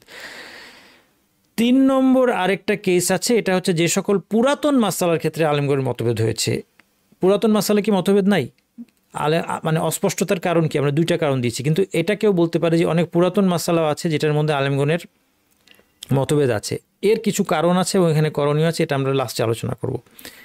তাহলে প্রথম 2টা ক্যাটাগরির আমরা আলোচনা করলাম এবং বুঝতে পারলাম। তাহলে আমি যদি সামারাইজ করি, এখন যে 2টা ক্যাটাগরি বললাম, একটা ক্যাটাগরি হচ্ছে আলেমদের কাছে স্পষ্ট, সাধারণ মানুষ আমরা আমাদের জ্ঞানের অভাবে জানি না। এই ক্ষেত্রে আমাদের কর্তব্য হচ্ছে আগে জ্ঞান অর্জন করা। এই মূলনীতি অ্যাপ্লাই করার আগে আমাদেরকে আগে জ্ঞান অর্জন করতে হবে, জিজ্ঞেস করতে হবে আলেমদেরকে, তাইলে স্পষ্ট হয়ে যাবে। 2 নম্বর ক্যাটাগরি জিনিস হচ্ছে যে আলেমদের কাছে এখন অস্পষ্ট, কারণ এটা হচ্ছে মুস্তাজাদ্দাত, এটা হচ্ছে নিত্য নতুন মাসালা। এখনও এটা আলেমদের মধ্যে গবেষণা চলছে, কনফারেন্স চলছে, তর্ক বিতর্ক চলছে। তর্ক বিতর্ক বলতে মানে পজিটিভ তর্ক বিতর্ক, যেটা এখনও তাদের মধ্যে কোনো ঐকমত্য বা খুব ক্লিয়ারলি মেজরিটির মত এরকম কিছু এখনও পাওয়া যায় নাই। সেই ক্ষেত্রে সতর্কতামূলক অবস্থা থাকতে হবে। আর পুরাতন মাসালা যেগুলো মতভেদ হয়ে আসছে যুগে যুগে, এগুলির ক্ষেত্রে আমরা কারণ এবং করণীয়টা শেষে আলোচনা করব। অস্পষ্ট বিষয় পরিহারের আদেশ কেন দেওয়া হচ্ছে? তাৎপর্য হচ্ছে হারাম এবং হালালের মধ্যে একটা সেফ জোন তৈরি করা, যেন আমাদের দিনের মধ্যে কোনো ঘাটতি না হয়, এবং সম্মান রক্ষা, এটার একটা পারপাস আছে। আচ্ছা, সম্মান রক্ষার উদাহরণ কি হতে পারে? এমন জিনিস যেটা আপনি করলে আপনার সম্মান হবে। আচ্ছা, হাঙর খাওয়া কি হালাল না হারাম? একটা মূলনীতি হচ্ছে আসলে জিনিসটা যে শিকারী প্রাণী হওয়ার কারণে যারা হারাম বলছেন, শিকারী প্রাণী হওয়ার কারণে হারাম, কারণ এটা একটা প্রিন্সিপাল। শিকারী প্রাণীগুলো যেগুলো শিকারে দাঁত আছে বা নখ দিয়ে শিকার করে, তাই এগুলো হারাম। আচ্ছা, আবার জলজ প্রাণী সব হালাল, এটা একটা প্রিন্সিপাল। যে প্রাণী শুধুই জলে থাকে, এটা একটা প্রিন্সিপাল। হুয়া তাহুরু মাউহু আল হিল্লু মাইতাতুহু। রাসূলুল্লাহ সাল্লাল্লাহু আলাইহি ওয়াসাল্লাম জলজ মানে সমুদ্র সম্পর্কে বলেছেন, হুয়া তাহুরু মাউহু আল হিল্লু মাইতাতুহু, যে এর মধ্যে যা কিছু মৃত্যুবরণ করে সেগুলো হালাল। আর কোরআনের আয়াত আছে, উহিল্লা লাকুম সাইদুল বাহরি ওয়া তাআমুহু মাতাআ লাকুম ওয়া লিস-সাইয়ারা। তো যাই হোক, সমস্ত জলজ প্রাণী হালাল হওয়ার প্রিন্সিপাল আসলে বলবো হালাল, আর শিকারী প্রাণী হিসেবে হারাম বলতে হবে। আচ্ছা, কোনটা সঠিক মত এটা নিয়ে আমার মূল পয়েন্ট না। আমার পয়েন্ট হচ্ছে যখন এখন ধরেন মনে করেন আমি মনে করি যে হাঙর খাওয়া হালাল, কিন্তু আমি যদি এখন আমার এলাকার লোকজনকে ডাক দিই যে ভাই আসেন আমার বাসায় একটু আজকে একটু 2টা ডাল ভাত খাবেন, ডাল ভাতের সাথে আমি একটু হাঙর দিলাম খাওয়ার জন্য, তাহলে অবস্থাটা কি হবে? আমার দৃষ্টিতে এটা হালাল হলে আমার জ্ঞানে, আমার গবেষণায় যদি এটা হালাল হয়, আমার জন্য এটা খাওয়া বৈধ। কিন্তু আমি যদি এখন আমার এলাকার লোকদেরকে ডাল ভাতের সাথে একটু হাঙর খাওয়াই, তাহলে আমার মানিজ্যত থাকবে? আমার কোনো মানিজ্য থাকবে না। লোকজন এরপর আমার সাথে মেলামেশাই বন্ধ করে দিবে। যদিও আমি নিয়মিত নামাজ পড়ছি, মসজিদে যাওয়া আসা করছি, সবাই আমাকে চিনে, হ্যাঁ নামাজি মানুষ হিসেবে তো চিনে অ্যাটলিস্ট, কিন্তু তারপরেও কিন্তু তারা আমাকে অ্যাভয়েড করে চলবে, তারা বলা বলি করবে, একজন আরেকজনকে দূর থেকে দেখাবে যে দেখছিস এই হুজুর কিন্তু হাঙর খায়, সে আমাদেরকে ডেকে দিন হাঙর খাওয়াচ্ছে, এবং তারা অ্যাজ ইফ এই জিনিসটাকে এমন তুলে ধরবে যে হাঙর খাওয়ার চেয়ে পৃথিবীতে কোনো খারাপ কাজ, এর চেয়ে বড় ধরনের কোনো খারাপ কাজ হওয়া সম্ভব না। তাইলে এই জন্য সম্মান রক্ষার সাথেও এর একটা সম্পর্ক আছে। এবং ইভেন আমি যেটা উদাহরণ দিলাম, দেখেন অনেক সময় আপনি ব্যক্তিগতভাবে একটা জিনিস হয়তো আপনার কাছে রাজিহ, এটাকে বলে আরবিতে রাজিহ, যে আপনার কাছে মনে হচ্ছে যে এটাই সম্ভবত সঠিক, আপনার জন্য আমল করা হয়তো বৈধ, কিন্তু তারপরেও আপনি নিজের সম্মান রক্ষার্থে এটা পরিত্যাগ করতে হতে পারে। যে সন্দেহযুক্ত বিষয়ে পতিত হয় সে হারামে পতিত হয়। মান ওয়াকা ফি শুবহাতি ওয়াকা ফিল হারাম, যেভাবে রাসূল সাল্লাল্লাহু আলাইহি ওয়াসাল্লাম বলছেন। এটার অর্থ কি? এটার 2টা সম্ভাব্য অর্থ আছে। একটা হচ্ছে এই অভ্যাসের কারণে হারামে পতিত হওয়া সহজ হবে। দেখেন, যে সন্দেহযুক্ত বিষয়ে পতিত হতে অভ্যস্ত, কাউকে বললে যে সে যদি একটু অভ্যস্ত হয়ে পড়ে যে এই মাসালায় মতভেদ আছে, আচ্ছা ঠিক আছে করো, অসুবিধা নাই। আমি একটা উদাহরণ দিই, প্র্যাকটিক্যাল উদাহরণ দিই। একবার আমি একটা বিশ্ববিদ্যালয়ের শিক্ষক ছিলাম এবং বিশ্ববিদ্যালয়টা আমাদের দেশের একটা রাজনৈতিক দল দ্বারা পরিচালিত তখন ছিল আর কি, এখন কী অবস্থা আমি জানি না। তো আমাদেরকে, আমি কম্পিউটার সায়েন্সের ছিলাম সেখানে লেকচারার, তো আমাদেরকে একটা স্টাডি ট্যুরে নিয়ে যাওয়া হলো কক্সবাজার। এখন কক্সবাজার বাসে করে নিয়ে যাওয়া হচ্ছে, আমাদের সাথে আমাদের ফিমেল কলিগরাও আছে। ফিমেল কলিগরা কিন্তু মাহরাম ছাড়া সফর করছে। এখন আমাদের সাথে ওই ইউনিভার্সিটি যেহেতু মানে ইসলামিক ভাবধারার ইউনিভার্সিটি, সেখানে আলেমরা ছিলেন। একজন আমার খুব পছন্দের আলেম ছিলেন, উনিও আমাদের সাথে সফরে যাচ্ছেন। তো আমি ওনাকে জিনিসটা বললাম যে দেখেন আমরা এখানে যাচ্ছি, বাসে যাওয়ার পথে আবার বাসে অনেক মানে সুন্দর ডিসকাশন, অনেক কিছু আলাপ আলোচনা এগুলো হচ্ছে, ধর্মীয় আলোচনা। তো আমি ওনাকে বললাম দেখেন এই জিনিসটা তো বলা উচিত, এই বিধানটা কি? তিনি বললেন যে এটা তো জায়েজ নাই। উনি সৌদি আরবে পড়াশোনা করে এসেছেন, উনি বললেন যে না এটা তো জায়েজ নাই, মাহরাম ছাড়া সফর জায়েজ। আমি বললাম আপনি বলেন, এখানে অনেক ফিমেল কলিগরা আমাদের আছে তারা মাহরাম ছাড়া সফর করছে। এখন উনি সন্ধ্যার পরে উঠে দাঁড়িয়ে বলতে শুরু করলেন যে একটু পরপরই মাইক দেওয়া হচ্ছে যে ধর্মীয় কথা বলার জন্য। তিনি বললেন যে একটা প্রশ্ন এসেছে, আমাকে একটা প্রশ্ন করা হয়েছে যে মাহরাম ছাড়াই যেভাবে আমরা যারা মহিলারা সফর করছি এটা কি জায়েজ কি না। তারপর তিনি বললেন যে না এটা জায়েজ নাই এবং ভবিষ্যতে আমাদেরকে এগুলো সতর্ক থাকতে হবে। তিনি বলছেন যে এটা জমহুরের মতে, কারো মতে এটা জায়েজ নাই, শুধুমাত্র শাফি মাযহাবের একটা মত আছে। তিনি একাডেমিক ডিসকাশন যেহেতু করছেন এই জন্য তিনি বললেন যে শুধুমাত্র শাফিঈ মাযহাবের একটা মতের মধ্যে পাওয়া যায় যে যদি যারা সফর সঙ্গী মানে সফরটা যদি নিরাপদ সফর হয় তাহলে শুধু মেয়েরাও সফর করতে পারবে মাহরাম ছাড়া। তো এটা বলা মাত্র ওখানে সামনের সিটে একজন মুরব্বী মহিলা ছিলেন, বয়স্ক মহিলা, উনি হাজব্যান্ড সহই গেছিলেন, উনি একা না। তো উনি ওই দলের সাথে যুক্ত আর কি। তো তিনি লাফ দিয়ে বলছেন হ্যাঁ আমরা এই মতেই আমরা সফর করছি। তো দেখেন অ্যাটিচিউডটা যদি এরকম হয় যে যেই মতটা পাওয়া গেল। হ্যাঁ, আরেকটা উদাহরণ আমি আপনাকে আগে দিয়েছি যে আপনি যদি সব মাযহাব থেকে সহজ মতটা নেন তাহলে অবস্থাটা কী হবে, এটা একটা উদাহরণ দিয়েছিলাম না, আপনার খেয়াল আছে কিনা? যে মনে করেন কেউ হানাফি মতে, সে বললো যে হানাফি মতে বিয়ে করতে ওয়ালি লাগে না, ওয়ালি ছাড়া বিয়ে হবে। মালিকি মাযহাব মতে সাক্ষী দরকার হয় না, কিন্তু আবার মালিকি মাযহাবের মতে হচ্ছে এলান করতে হবে, সাক্ষী দুইটা নির্দিষ্ট সাক্ষী। যেমন আমরা বললাম যে একজন সাক্ষীর নাম আবদুল্লাহ, একজন সাক্ষীর নাম আব্দুর রহমান, কাগজে লেখা, এগুলি দরকার নাই। কিন্তু মালিকি মাযহাব কিন্তু বলছে যে ওপেনলি বিয়ে হইতে হবে, সবাই জানবে যে বিয়ে হচ্ছে। আচ্ছা, তো সেখান থেকে আমরা ওইটা নিলাম না, আমরা বললাম যে মালিকি মাযহাব মতে সাক্ষী লাগে না, সাক্ষীবাদ, তাহলে ওয়ালিবাদ, সাক্ষীবাদ। অন্যান্য মাযহাবে হচ্ছে যে এলানের দরকার নাই কিন্তু আবার সাক্ষীর দরকার, সেখান থেকে বললাম যে এলানও লাগবে না, মানে ঘোষণা দিতে হবে না, গোপনে বিয়েগুলো হবে। এই সব কিছু মানে সব মাযহাব থেকে আমরা খুঁজে এই মতগুলো বাছাই করার পর এমন একটা বিয়ে হবে যেটার বিয়ে থাকবে না। এটা হচ্ছে কোনো মাযহাব মতেই বিয়ে হয় নাই, এমন একটা বিয়ে আমরা শেষমেশ করবো যেটা কোনো মাযহাব মতে বিয়ে হয় নাই, বরং ওইটা দেখা যাবে যে বিয়েই হয় নাই, বিয়েই শুদ্ধ হয় নাই। তাইলে এই হচ্ছে অবস্থা যে যার অভ্যাস হচ্ছে শুধুমাত্র সন্দেহজনক বিষয়গুলো করা খুঁজে অথবা সন্দেহজনক বিষয় হইলেই সে এটা করতে প্রস্তুত, কোনো অসুবিধা নাই। হ্যাঁ, কেউ বললো যে ধূমপান মাকরু না হারাম মতভেদ আছে, তাও বললো আচ্ছা ঠিক আছে, মতভেদ আছে যখন তো ভালো, আমি মাকরু তো একটা মত আছে, তো ওই মতেই আমি চলবো। এরকম করে এর মানে কি? এর মানে তার একসময় হারামে পতিত হওয়া তার জন্য সহজ হয়ে যাবে, কারণ তার মধ্যে তাজিমটা কমে গিয়েছে। যে মানে আল্লাহ নিষেধ করেছেন একটা জিনিস, এটা থেকে আমার বাঁচতে হবে, এই যে ভয়টা কমেছে। আচ্ছা, 2 নম্বর হচ্ছে এই বাক্যের আরেকটা অর্থ হতে পারে যে না জেনেই সে হারামে লিপ্ত হবে। কিভাবে?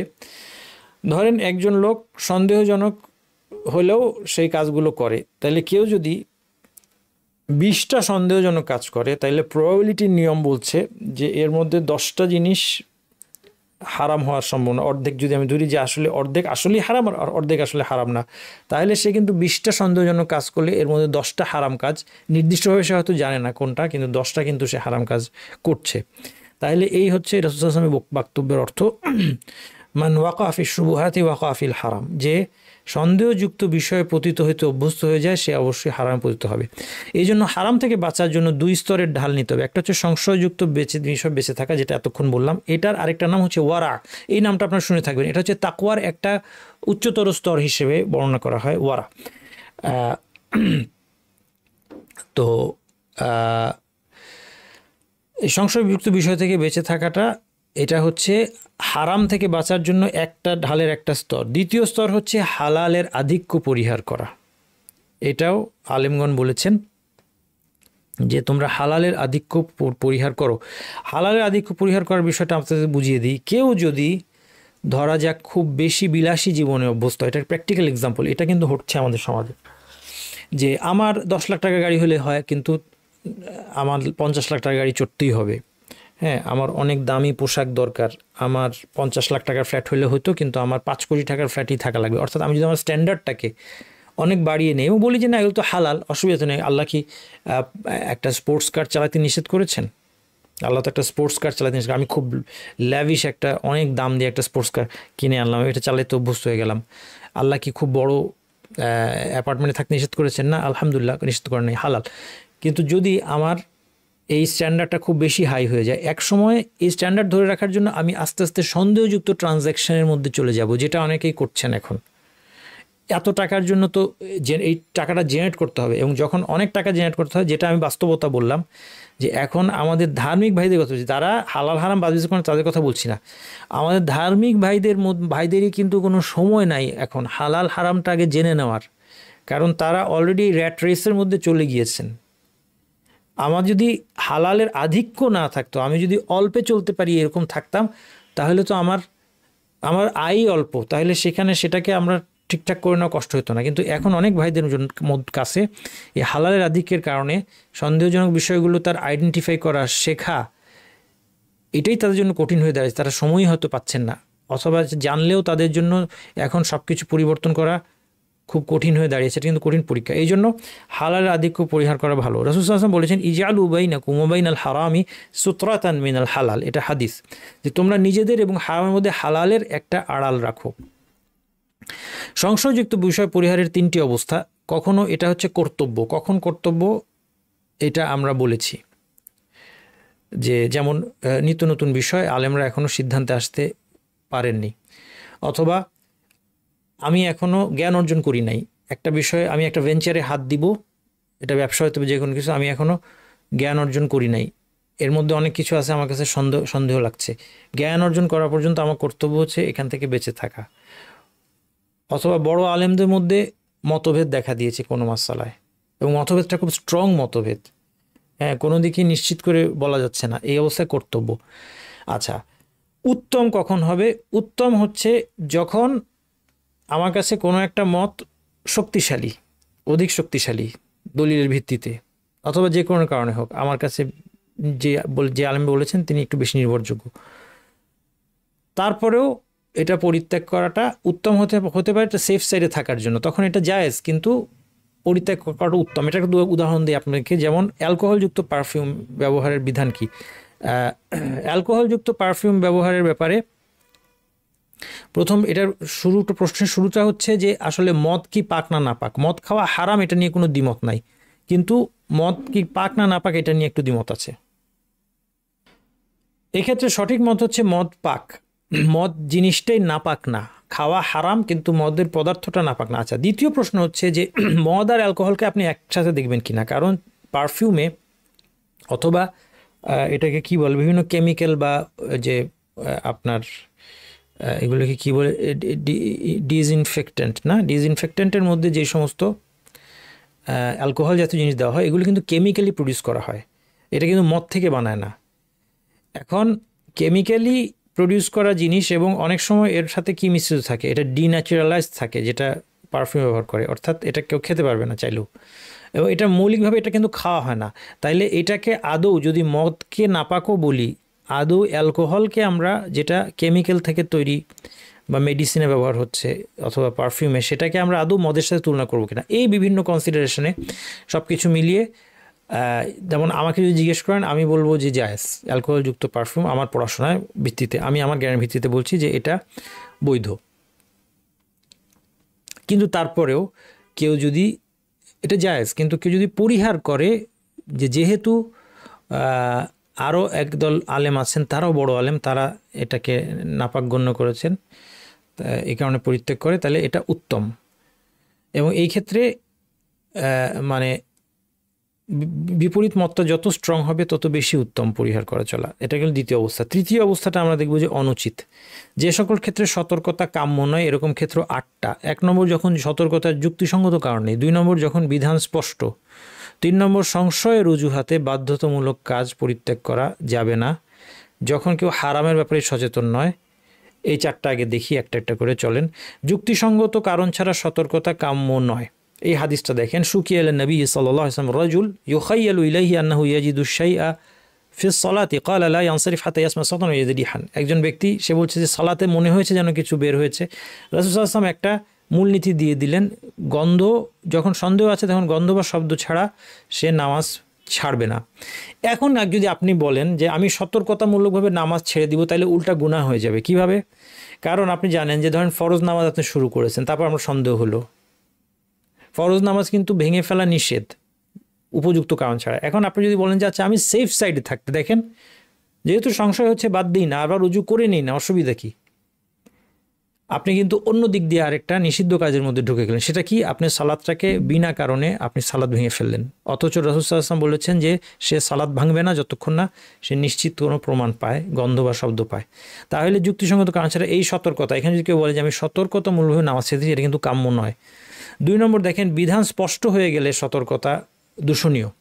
যেমন জাবির বিন আব্দুল্লাহ বর্ণিত হাদিস, যে মক্কা বিজয়ের বছর রাসূল সাল্লাল্লাহু আলাইহি ওয়াসাল্লাম যখন মক্কা বিজয় অভিযানে যাচ্ছেন, রমাদান ছিল সেটা, এবং কুরাউল গামিম নামক জায়গায় তিনি যখন পৌঁছালেন, তখন তাকে বলা হলো যে অনেকে রোজা আছে কিন্তু সফরের কারণে রোজা কষ্টকর, তারা ওয়েট করছে আপনি কি করেন দেখার জন্য। তো রাসূলুল্লাহ সাল্লাল্লাহু আলাইহি ওয়াসাল্লাম হয়তো তার নিজের কষ্ট হচ্ছিল না, কিন্তু তিনি চিন্তা করলেন যে আমি নিজে পানি খেয়ে মানুষকে দেখাই যেন আর কোনো সন্দেহ না থাকে। হ্যাঁ, মানে তিনি বললেনও না, এমন না যে তিনি বললেন যে আচ্ছা বলো তাদেরকে ভেঙে ফেলতে, তাও না, যেন মানুষ আশ্বস্ত হয়। কারণ যদি বলেন যে ভেঙে ফেলতে বললাম, এমন হতে পারে যে ভেঙে ফেলতে বললেন কিন্তু নবী সাল্লাল্লাহু আলাইহি ওয়াসাল্লাম নিজে তো ভাঙলেন না, এরকম। তো এই জন্য কী করলেন, তিনি পানির পাত্র এনে উঁচু করে ধরলেন এবং লোকরা তাকাইলো, তারপর তিনি পান করলেন সবাইকে দেখিয়ে।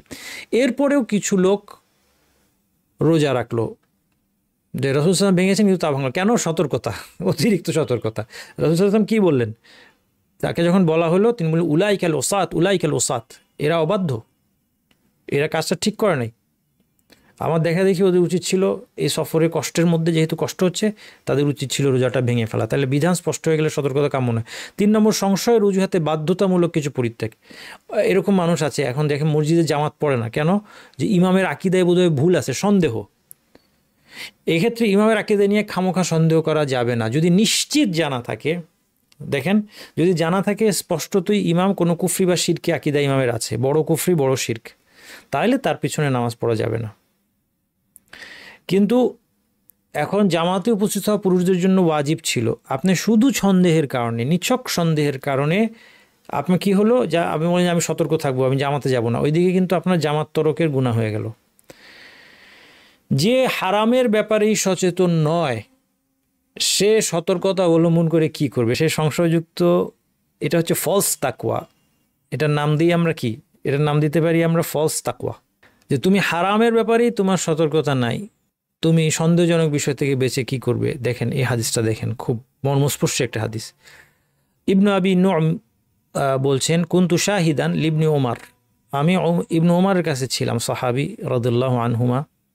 ওয়াসাআলাহু রাজুলুন আন দামিল বাউদ, একটা লোক এসে তাকে মশার রক্ত সম্পর্কে জিজ্ঞেস করলো, মশার রক্তের মাসালা জানতে চাইলো, মশার রক্তের বিধান কি। ফাকালা মিম্মান আনতা, তুমি কোন এলাকার লোক? ফাকালা মিন আহলিল ইরাক, আমি ইরাকের লোক। ইবনু ওমর বলেন, উনজুরু ইলা হাযা, তোমরা দেখো এই লোকটাকে দেখো, ইয়াসআলুনি আন দামিল বাউদ, সে আমাকে মশার রক্তের মাসালা জিজ্ঞেস করতে এসেছে।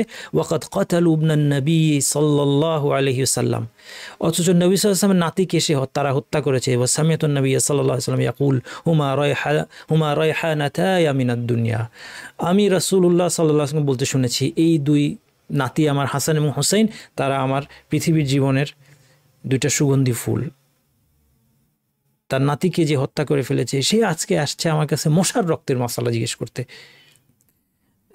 এরপর দেখেন অনেককে দেখা যায় ক্লিন শেভড, হ্যাঁ, যে বিষয়ে সমস্ত ইমামরা একমত যে শেভ করা হারাম, কোনো মাযহাবে কোনো মতভেদ নাই যে শেভ করা হারাম, ক্লিন শেভড, কিন্তু জামাতে পাশের জনের সাথে যদি পা না লাগে তাহলে তার সন্দেহের মধ্যে ভুগতে থাকে তার নামাজ হইল কিনা।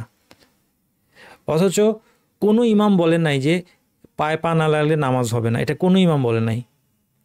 এরা হয়তো আধুনিক সময়ের কোনো বক্তা বলে থাকতে পারে, তার মস্তিষ্ক প্রসূত মাসালা কিছু আছে। আমাদের কিছু বক্তারা আছেন, আল্লাহ তাদেরকে হেদায়েত দিন, যে তারা অতীতের আলেমরা কি বলেছে না বলেছে এটার কোনো গুরুত্ব তাদের কাছে নাই, অথচ এটা হওয়ার কথা ছিল না। এটা সঠিক পদ্ধতি নয়।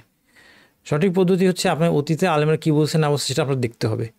তো আমাদের অনেক এরকম বক্তারা আছে যে অতীতে আলেমরা কি বলেছে না বলেছে সেটা দিয়ে কোনো ভ্রুক্ষেপ না করে কোনো একটা হাদিসের কথার নিজের বুঝ থেকে তারা নিজেরা ফতোয়া দিয়ে দেন। তো এই জন্য এই ধরনের দেখেন যে ক্লিন শেভ করা মানে কি, তার আসলে ধর্মের ব্যাপারে তার গুরুত্ব, ধর্মের হালাল হারামের ব্যাপারে গুরুত্ব তার মধ্যে কম, কিন্তু ওইদিকে পায়ে পা না লাগলেই মনে করছে যে নামাজ মনে হয় নষ্ট হয়ে গেল। আবার কেউ বা নিশ্চিন্তে সুদী প্রতিষ্ঠানে কাজ করে যাচ্ছে, হ্যাঁ, কিন্তু মুসলিম মুরগি বিক্রেতা জবাই করার সময় বিসমিল্লাহ বলেছে কিনা এই সন্দেহের কারণে নিজের হাতে জবাই না করে মুরগি খায় না, এরকম অনেক আছে। হ্যাঁ, সুদী প্রতিষ্ঠানে সুদ খেয়ে সুদী ইনকামটা খেয়ে যাচ্ছে, কিন্তু অন্যদিকে খুব খুঁতখুত করে। বিশর বিন হারিস একজন আলেম, তাকে এক ব্যক্তি জিজ্ঞেস করলো যে মা আদেশ দিচ্ছে স্ত্রীকে তালাক দিয়ে দাও, কি করবে? হ্যাঁ, বিশ্বর বললেন যদি মায়ের প্রতি সব ধরনের সদাচার করা শেষ, যদি এমন হয় আর কিছু বাকি নাই, একমাত্র কি বাকি আছে, মায়ের কথায় স্ত্রী তালাক দেওয়াটাই শুধু বাকি আছে, আর সমস্ত যে স্তর মায়ের প্রতি সদাচারের সবগুলো স্তর পার হয়ে গিয়েছে। যদি এটাই হয় তাহলে দেখ স্ত্রীকে তালাক আর কি করবে। আর যদি এমন হয় যে স্ত্রীকে তালাক দিয়ে মায়ের সাথে সদাচার করবে, তারপরে যে কালকে মাকে পিটাবে, তাহলে যেন তালাক না দেয়। হ্যাঁ, আজকে খুব দেখাইলো যে হ্যাঁ আমার মা বলছে আমি দিয়ে দিলাম তালাক, আর কালকে যে মাকে ধরে মার দিবে। তাহলে 4টা ক্ষেত্র আমরা দেখলাম। 5 নম্বর, প্রতিটি বিষয়ে সতর্কতা অবলম্বন করে জীবনকে দুর্বিষহ করে তোলা, এটা আরেকটা প্রবলেম। অতিরিক্ত খুঁতখুঁত যদি আপনি করেন জীবন দুর্বিষহ হবে। এবং তারপর এটা পরের পয়েন্টটা দেখেন, ওয়াসওয়াসার পর্যায়ে চলে যাবে। যখন ওয়াসওয়াসার পর্যায়ে চলে যাবে তখন বিধান ফতোয়া উল্টা হয়ে যাবে, এটা জানেন তো, এটা জেনে নেন, এটা ভালো করে দেখেন। একজন ব্যক্তি, এখন এতক্ষণ যে আলোচনা হল সে আলোচনার ভিত্তিতে আগে বলেন যে একজন লোকের সলাতে সন্দেহ হচ্ছে 3 রাকাত না 4 রাকাত, সে কি করবে, কি ধরবে, লেখেন দেখি। সবার আগে যাদের সঠিক উত্তর হবে আমি 10 জনের নাম বলবো, এর বেশি না। হ্যাঁ, আমি সিরিয়ালি বলছি, হ্যাঁ সবার নাম কিন্তু বলবো না, আগেই বলছি, মাইন্ড করেন আপনারা। ফারহানা শিউলি উত্তর সঠিক, মল্লিকা আক্তার উত্তর সঠিক, রাশেদা পারভিন উত্তর সঠিক, শিবলি সাদিক উত্তর সঠিক, ফয়েজ গুলজার উত্তর সঠিক, নাজাম উত্তর সঠিক, বুশরা উত্তর সঠিক, জাকিয়া উত্তর সঠিক, শ্যামলী, শামিমা বেগম। হ্যাঁ, 3 রাকাত ধরবে। কেন 3 রাকাত ধরবে? কোন হাদিসের আলোকে? দা মা ইয়ারিবুক ইলামা লা ইয়ারিবুক, সন্দেহটা বাদ। 4র্থ রাকাত নিয়ে সন্দেহ হয়েছে, 3 রাকাত তো নিশ্চিত, এই জন্য সন্দেহটাকে বাদ দিয়ে দিল, 3 রাকাত ধরবে। 3 রাকাত ধরবে, তারপরে তাইলে আরেক রাকাত পড়বে, তারপরে সাজদা সাহু দিবে। এই বিধান বুঝলেন আপনারা? বুঝলেন না? এটা হচ্ছে নিয়ম। যার ওয়াসওয়াসা আছে তার ক্ষেত্রে ফতোয়া কি?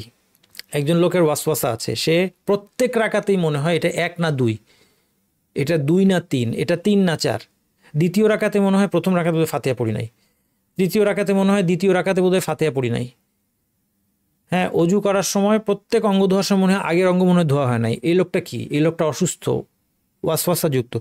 এই লোকটাকে আপনার ফতোয়া জাস্ট উল্টা দিতে হবে, এটা জানা জরুরি। এটা না জানলে কিন্তু ওয়াসওয়াসা আক্রান্ত লোককে আপনি জেনারেল প্রিন্সিপালে ফতোয়া দিয়ে দিলে ঝামেলা ফেলে দিবেন। তার জন্য ফতোয়া হবে, যখনই সন্দেহ হচ্ছে 3 না 4 রাকাত আপনি ধরবেন 4, যখনই সন্দেহ হচ্ছে আগের রাকাতে ফাতিহা পড়ছি না পড়ি নাই আপনি বলবেন ফাতিহা পড়ছি, যখনই অজুর অঙ্গ আগেরটা ধুইছি না ধুই নাই আপনি বলবেন আগেরটা ধুইছি। এইভাবে করে ওর রোগটা আগে সারাবেন। তারপর যখন তার ওয়াসওয়াসা চলে যাবে সম্পূর্ণ, যে আমার ওয়াসওয়াসা চলে গেছে আর এটা হয় না, এখন বলবেন যে এইবার আপনি অরিজিনাল অবস্থায় ফেরত আসেন, 3 আর 4 সন্দেহ হলে 3 ধরবেন। 7 নম্বরটা হচ্ছে ইবাদত শেষ হওয়ার পরে কোনো সন্দেহ করতে হয় না। সালাম ফেরানোর পরেই মনে হলো আচ্ছা তৃতীয় রাকাতে রুকুতে সুবহান রাব্বিয়াল আযীম মনে হয় ভুলে গেছি পড়তে।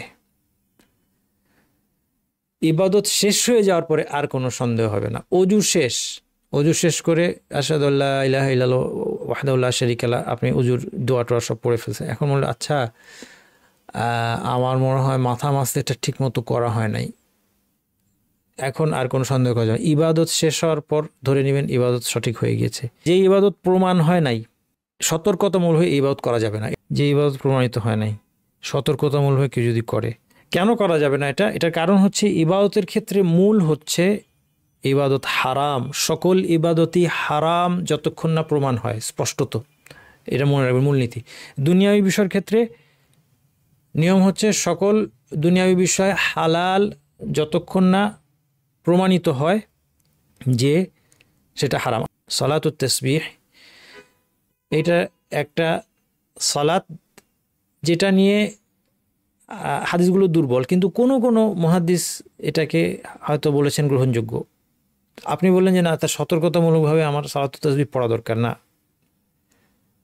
আমরা নিশ্চিত না, যেহেতু আলেমদের মধ্যে মতভেদ, যেহেতু এটি ইবাদতের বিষয়, কোনো কোনো আলেম এটাকে যদিও বা বলেও থাকে যে হাদিসটা গ্রহণযোগ্য, এবং বড় আলেমও যদি বলে থাকে, তারপরেও আমরা সতর্কতামূলকভাবে এটা করতে যাব না। আমরা দেখব যে ভাস্ট মেজরিটি হাদিসগুলোকে দুর্বল বলেছে। আমরা যেখানে হাদিসের দুর্বলতার সন্দেহ আছে ইবাদতের বিষয়, আমরা সতর্কতামূলকভাবে ইবাদত করব না, কারণ যে ইবাদত প্রমাণিত হয়নি সেটা করা ঠিক না। আলেমদের মধ্যে কেন মতভেদ হয়, সংক্ষেপে আমরা আগে এটা নিয়ে বিস্তারিত আলোচনা করেছি। সংক্ষেপে মতভেদ, এক নম্বর হচ্ছে মতভেদ মানুষের ধর্ম। মতভেদ স্বাভাবিক, প্রত্যেক দুইজন মানুষ মতভেদ করে। আপনারা দেখেন আমরা সমাজে যাদেরকে সবচেয়ে বেশি শ্রদ্ধা করে জনসাধারণ, ডাক্তারদের মধ্যে মতভেদ দেখেন। এক্সপার্ট ডাক্তার একজন আরেকজনের দেখা যায় যে কঠোর সমালোচনা করে, যে কেন উনি এই ওষুধ দিলেন, এই ওষুধ কেন দিবে, এই ওষুধ খেলে এই সমস্যা হয়। দুজনেই কিন্তু এক্সপার্ট। এই ধরনের সমস্যা মতভেদ শুধু আলেমদের দোষ না, দিনের মধ্যে এমন না। আচ্ছা, 2 নম্বর হচ্ছে একই বিষয় একাধিক আয়াত এবং হাদিস থাকার কারণে মতভেদ হয়। একাধিক দলিলের মধ্যে সমন্বয় সাধন করতে গিয়ে মতভেদ হয় অনেক সময়। যেমন আমি আপনাদের উদাহরণ দিই যে ইদ্দত হচ্ছে 4 মাস 10 দিন। যার স্বামী মারা যাবে তাকে 4 মাস 10 দিন ইদ্দত পালন করতে বলে।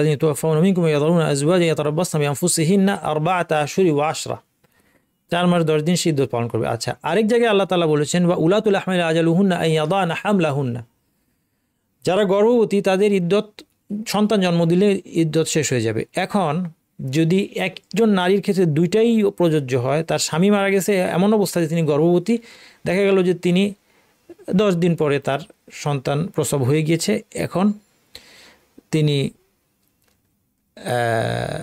ইদ্দত কি 4 মাস 10 দিন অপেক্ষা করতে হবে? তাহলে এটা মানে একাধিক দলিলের মধ্যে সমন্বয় সাধন।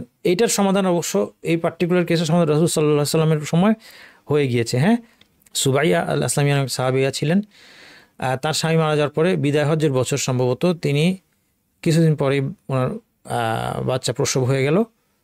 এবার তিনি মানে সাজগোজ শুরু করে দিলেন, কারণ তিনি বিয়ে করতে চান। দেখেন ওই সময় মানে এই জিনিসগুলি খুব সিম্পল ন্যাচারাল ছিল, যে একজন নারী তিনি বিয়ে করবেন, মধ্যে এটা লজ্জা কিছু নাই। তার স্বামী মারা গেছেন, তাকে আবার বিয়ে করতে হবে না করতে হবে, তো তাকে প্রস্তাব দিতে লোকজন আসবে, প্রস্তাব দেওয়ার জন্য তো দেখবে, সেখানে দেখা যায়। হ্যাঁ, অথবা মহিলারাও দেখবে, মহিলারাও দেখে তো মহিলারা তার জন্য প্রস্তাব আনবে। তো তিনি সাজগোজ শুরু করে দিলেন। আমাদের সমাজ এখন কী হচ্ছে, বিয়েটাকে সব দিক থেকে কঠিন করে দেওয়া হয়েছে। এর শয়তানের ষড়যন্ত্র যে এখন বিয়ে কঠিন কিন্তু ব্যভিচার সহজ। ব্যভিচারের ক্ষেত্রে স্কুলের বাচ্চাদের জন্য ব্যভিচারকে এখন সহজলভ্য করে দেওয়া হচ্ছে, যে স্কুলে ছেলে মেয়েরা যেন অবাধে মেলামেশা করতে পারে। বিয়ের কথা যখন আসে তখন হচ্ছে যে 35 বছর হয়ে গেলেও এখনও বিয়ের বয়স হয় নাই। এই হচ্ছে আমাদের অবস্থা। যতভাবে হয় আমরা বিয়েটাকে কঠিন করি। শয়তানের ষড়যন্ত্র এটাই। শয়তান এবং শয়তানের দোসররা আছে যে বিয়ে কীভাবে বন্ধ করে, এই বাল্যবিবাহ হয়ে গেল। কিন্তু ওইখানে যে বাল্য প্রেম আর বাল্য ব্যভিচার চলছে, ওইখানে কিন্তু তারা খুব খুশি, কারণ তাদের আসল কাজ হচ্ছে এটাই। হ্যাঁ, শাইতানু ইয়াইদুকুমুল ফাকরা ওয়া ইয়ামুরুকুম বিল ফাহশা। শয়তান কি করে, তোমাদেরকে দারিদ্র্যের ভয় দেখায়। এই এত বিয়ে শাদী করে বাচ্চা কাচ্চা সমানে জন্ম হচ্ছে, গরিব হয়ে যাবা। শাইতানু ইয়াইদুকুমুল ফাকরা। শয়তান এবং শয়তানের চেলা চামুন্ডা এরা কি করে, দাড়িদের ভয় দেখাও, ইয়ামুরুকুম বিল ফাহশা, এই জন্য তোমাদেরকে অশ্লীল কাজে আদেশ দেয়, আল কোরআনের কথা। এই জন্য বলে যে না বিয়ে করা লাগবে না, এখন তুমি বাল্য ব্যভিচার করো, কোনো অসুবিধা নেই, কিশোর কিশোরী তরুণ তরুণী তোমরা ব্যভিচার করতে পারো, কোনো অসুবিধা নাই। এগুলি বললে আবার অনেকে এগুলি মাইন্ড করে, কিন্তু বাস্তবে এগুলো ঘটছে, ভয়ঙ্কর সব ঘটনা এখন ঘটছে। যারা একটু চোখ কান খোলা রাখেন তারা এগুলো জানা আছে। যাই হোক, তো এই মহিলা সাহাবি তিনি কি করলেন, তিনি সাজগোজ শুরু করলেন। এখন এক সাহাবি এসে বলছে তাকে যে তুমি মনে হচ্ছে বিয়ে করতে চাচ্ছ, কখনই তুমি, এটা অসম্ভব ব্যাপার, 4 মাস 10 দিন না যাওয়া পর্যন্ত হবেই না, তুমি কীভাবে বিয়ে করবে এখন। তখন তিনি বললেন যে আমি রাসূল সাল্লাল্লাহু আলাইহি ওয়াসাল্লামের কাছে যাব। তিনি রাসূল সাল্লাল্লাহু আলাইহি ওয়াসাল্লামের কাছে গিয়ে বললেন যে সে এই কথা বলতেছে আমাকে যে আমি নাকি বিয়ে করতে পারবো না। রাসূল সাল্লাল্লাহু আলাইহি ওয়াসাল্লাম বললেন না, তোমায় বিয়ে করতে কোনো বাধা নেই, কারণ তোমার ইদ্যত শেষ হয়ে গিয়েছে। আদেশ নিষেধের মাত্রা নির্ণয় করতে গিয়ে মতভেদ হয় অনেক সময়। যেমন কোনো একটা আদেশ আসলো, এটা কি ওয়াজিব নাকি উত্তম হিসেবে আসছে, এটা মতভেদ হতে পারে। আবার কোনো একটা নিষেধাজ্ঞা আসছে, এটা কি হারাম করে দেওয়া হচ্ছে নাকি এটা মাকরু, এই ধরনের মতভেদ আছে। মূলনীতির আলোকে সিদ্ধান্ত নেওয়ার ক্ষেত্রে আবার মতভেদ হয়। কেমন? যেমন ধরা যায় একটা মাসালা যে আপনার অবিশ্বাসীদের ব্যবহৃত পোশাক কেউ যদি কেনা বৈধ, এখন সেই পোশাকটা কি তাকে ধুয়ে পড়তে হবে না ধুয়ে পড়তে পারবে? এখানে দুইটা মূলনীতির মধ্যে ক্ল্যাশ হচ্ছে, একটা হচ্ছে আসল, একটা হচ্ছে জাহির বলা হয়। আসল হচ্ছে যে কোনো কিছুর মূল হচ্ছে সেটা পাক, তাহলে এই মূলনীতিতে গেলে আমরা বলবো যে পোশাক এটা পাক, যতক্ষণ আমি নাপাক স্পষ্টত দেখতে পাচ্ছি নাপাকি, আমি এটাকে পাক ধরবো। আচ্ছা, জাহির বলছে যে সম্ভাব্য কি, সম্ভাব্য হচ্ছে যেহেতু এই লোকটা অবিশ্বাসী, সে তো আর পাক নাপাক বুঝে না, পাক নাপাক মানে না, তাইলে তার পোশাকটা নাপাক থাকবে, এটাই প্রবাবল, এটাই হচ্ছে জাহির। এই মূলনীতিতে গেলে কোনো আলেম ফতোয়া দিচ্ছেন যে না, আগে ধুইতে হবে তারপর পড়তে হবে। তো এইভাবে মূলনীতির আলোকে সিদ্ধান্ত নেওয়ার ক্ষেত্রে মতভেদ হয়। মতভেদের ক্ষেত্রে আমাদের করণীয় কি? আমাদেরকে মনে রাখতে হবে, এটা আগেও দেখিয়েছি, তবে এটা জরুরি, দরকারি, এই জন্য আবার রিপিট করছি। মূল লক্ষ্য কোরআন সুন্নাহর অনুসরণ, আমাদের লক্ষ্য কোরআন সুন্নাহর অনুসরণ। এটা আমরা কতটুকু অ্যাকচুয়ালি করতে পারলাম সেটা পরের কথা, কিন্তু মূলনীতিটা আমাদের অন্তরে উজ্জ্বল রাখতে হবে যে কোনো মাযহাব, কোনো ইমাম, কোনো আলেম তিনি আমার মূল লক্ষ্য না। আমার মূল লক্ষ্য কোরআন সুন্নাহ কি আছে। উনি একজন একটা মাযহাবের ইমাম বা কোনো একজন আলেম, তিনি হচ্ছে এই কোরআন সুন্নাহর সিদ্ধান্তটা জানার একটা ওয়াসিলা। কাজেই কোনো কারণে ওয়াসিলাটা পরিবর্তন করতে হতে পারে, ওখানে পৌঁছানোর পথ, কিন্তু পথটা যদি আন্ডার কনস্ট্রাকশন হয় আমাকে অন্য পথে যেতে হবে। আলেমগণের 2 নম্বর পয়েন্ট হচ্ছে আমাদেরকে আলেমগণের শরণাপন্ন হইতে হবে। কেউ কোরআন হাদিস দেখে, সাধারণ মানুষ কোরআন হাদিস পড়ে আমি সিদ্ধান্ত নিচ্ছি, এরকম করলে হবে না, কারণ আলেমদের কোনো বিষয় আলেমদের সাহায্য ছাড়া জানা যায় না। 3 নম্বর, সাধ্যমতো দিন শিক্ষা চালিয়ে যেতে হবে। আলেমদেরকে জিজ্ঞেস করার পাশাপাশি কোরআন হাদিসের সাথে টাচ রাখতে হবে, নতুবা আপনার এই আলেমদের মধ্যে কারা সঠিক পন্থায় ফতোয়া দেন এটা বোঝার যোগ্যতা তৈরি হবে না। দেখেন একটা জিনিস, আমি একটা উদাহরণ দিই। এখনকার আপনি ইউটিউবে একটা জিনিস দেখবেন যে অনেক ডাক্তাররা আপনার ইউটিউবে এখন রোগ সম্পর্কে খুব সুন্দর করে বুঝিয়ে দেন রোগীদেরকে। সাধারণ মানুষের জন্য ভিডিও বানান। আচ্ছা, কেন বানান বলেন তো? তারা কিন্তু অনেক ডাক্তারি টার্ম ব্যবহার করেন, ডাক্তারি কথা বলেন। সাধারণ মানুষ কি এটা শুনে কোনোদিন ডাক্তার হবে? কোনোদিন ডাক্তার হতে পারবে না সে। কিন্তু এটার একটা ফায়দা আছে। ফায়দা কি? যখন ডাক্তারদের কাছ থেকে এই আলোচনাগুলো, সাধারণ মানুষের জন্য উপযোগী আলোচনাগুলো আমরা বেশি বেশি শুনবো, তখন আমাদের মধ্যে একটা যোগ্যতা তৈরি হবে যে এই ডাক্তারের কাছে যাব না ওই ডাক্তারের কাছে যাব। ঠিক একইভাবে আপনি যখন জ্ঞান অর্জন করতে থাকবেন, কোরআন হাদিস পড়তে থাকবেন, আপনি কি আলেম হয়ে যাবেন না? কেউ বলতে পারে যে তুমি কি নিজে সিদ্ধান্ত নিতে পারবা? তুমি কোরআন হাদিস পড়ো কেন? তুমি কি আলেম হতে পারবা? না, আমি আলেম হতে পারবো না, কিন্তু আমি গেস করতে পারবো, আমি একটা আঁচ করতে পারবো যে কোন ব্যক্তি একজন নির্ভরযোগ্য আলেম, কার কথাটা শোনা যাবে, তখন আমি আঁচ করতে পারবো। কারণ আমার যদি একটা আইডিয়া থাকে, আমার যদি পড়া থাকে যে আমি পড়েছি যে এই হাদিসগুলো মুখে মুখে প্রচলিত, এগুলো দুর্বল, তারপরে একজন আলেমকে যখন আমি দেখি যে আরে এই দুর্বল হাদিসগুলো সে বলছে, তখন কি হবে যে তার কাছ থেকে আমি জ্ঞান নিতে সতর্ক থাকবো। আরেকজন আলেমকে আমি পেলাম যে না, সে সহি হাদিসগুলো বলে, অথবা হাদিস বলার সাথে সাথে হাদিসটা দুর্বল না সহি এই আলোচনাগুলো করে, তখন আমার তার প্রতি নির্ভরতা আসবে। এটা কোত্থেকে আসলো? আমি যদি একদম মানে কক্ষর গোমাংস থাকতাম, আমার যদি কোনো রকমের দিন সম্পর্কে, কোরআন হাদিস সম্পর্কে জ্ঞান না থাকতো, আমি কিন্তু এইটুকুও করতে পারতাম না। এই জন্য অবশ্যই আলেমদের অনুসরণ করতে হবে এবং দিনদার আলেমের অনুসরণ করতে হবে, দিন শিক্ষা চালিয়ে যেতে হবে। মতভেদের ক্ষেত্রে প্রবৃত্তির অনুসরণ করা যাবে না। যেরকম আমি বিয়ের উদাহরণটা দিলাম, যেটা আমার ভালো লাগে এটা নিব না। সীমিত জ্ঞানের ভিত্তিতে পর্যালোচনা করা যাবে, যেমনভাবে ওই যে ডাক্তারের উদাহরণ দিয়েছি, আপনার জ্ঞান সীমিত, আপনি কোন ডাক্তারের ধারে কাছেও না, কিন্তু আপনি একটু পর্যালোচনা করতে পারছেন যে আমি এই ডাক্তারের কাছে যাব। আমরা এটা করেই থাকি, দিনের ব্যাপারেও তাই। আলেম, কোন আলেমের কথাটা আমি শুনবো? সাধারণ মানুষ বুঝতে পারে, অনেক কিছু বুঝতে পারে, যে কেন একজন এই মতটা দিচ্ছেন, আরেকজন ওই মতটা, দ্বিমতটা কেন হলো, অনেক কিছু সাধারণ মানুষ কিন্তু যদি একটু পড়াশোনা করে বোঝা সম্ভব। পূর্বের মত পরিত্যাগের মানসিকতা থাকতে হবে। থিওরিটিক্যালি আমাদেরকে বিশ্বাস করতে হবে যে এমন হতে পারে যে আমি যেই মতটা অনুসরণ করছি হয়তো আমার খুব প্রিয় আলেম, কিন্তু সেই মতটা অন্য কোনো আলেমের বক্তব্যের কারণে হোক বা যে কোনো কারণে হোক আমার কাছে প্রমাণ হয়ে গেছে যে ওই মতটা সঠিক নয়। এই অবস্থায় সঠিক মতের দিকে আমাকে প্রত্যাবর্তন আমার করতে হবে, এই মানসিকতা থাকতে হবে। যদি কোনো কারণে প্রমাণ হয়, যদি কেউ বলতে পারে যে তুমি কি বুঝবা, তুমি দলিল কি বুঝো, ঠিক আছে, কিন্তু কোনো কারণে যদি আমার কাছে দুজন আলেম একই মাসালা আলোচনা করেছেন, একজন অনেক বিস্তারিত আলোচনা করেছেন, একজন আলেম বলেছেন যে প্রশ্ন করা হয়েছে এটা কি, এটার বিধান নেই, শেষ, এক লাইনে উত্তর শেষ। আরেকজন আলেম বলেছেন যে এই বিষয়ে 3টা মত আছে, 3টা মত উল্লেখ করেছেন, প্রত্যেক মতের দলিল উল্লেখ করেছেন, তারপরে তুলনামূলক বিশ্লেষণ করেছেন। তাহলে আমার কাছে মনে হবে যে হ্যাঁ, আস্থা জন্মাইলো, যে তার আলোচনার পরে মনে হচ্ছে যে ইনি যেটা বলেছেন এটা হয়তো ঠিক না, তখন আমি আমার মত পরিবর্তন করে উনার মতে চলে যাব। এই মানসিকতা থাকতে হবে। সীমিত জ্ঞান নিয়ে আবার অপর মতকে ভুল বলা যাবে না। আমার কাছে মনে হচ্ছে এটা সঠিক, আমি এটা করতে পারি, এই অধিকার আমার আছে, এটাই করা উচিত, কিন্তু তাই বলে, এবং মনে হওয়া মানে কি জ্ঞানের ভিত্তিতে বা পড়াশোনার ভিত্তিতে, কিন্তু তাই বলে অন্যের মতটাকে ভুল বলা যাবে না। এবং সবচেয়ে শেষ যেটা, যাদের অনুসরণের সতর্কতা বাঞ্ছনীয়, কাদের অনুসরণের ব্যাপারে আপনি সতর্ক থাকবেন। অনেক বড় আলেম আছে, যদি আপনি দেখতে পান যে তিনি হয়তো জ্ঞানের দিক থেকে অনেক বড়, কিন্তু সব মাসালায় তিনি হয়তো খুব কম্পারেটিভ আলোচনাও করে থাকেন, কিন্তু তারপরে সবসময় কি হয়, দেখা যায় যে কোনো একটা মাযহাবের মতকেই উনি সবসময় বিজয়ী করতে পারেন।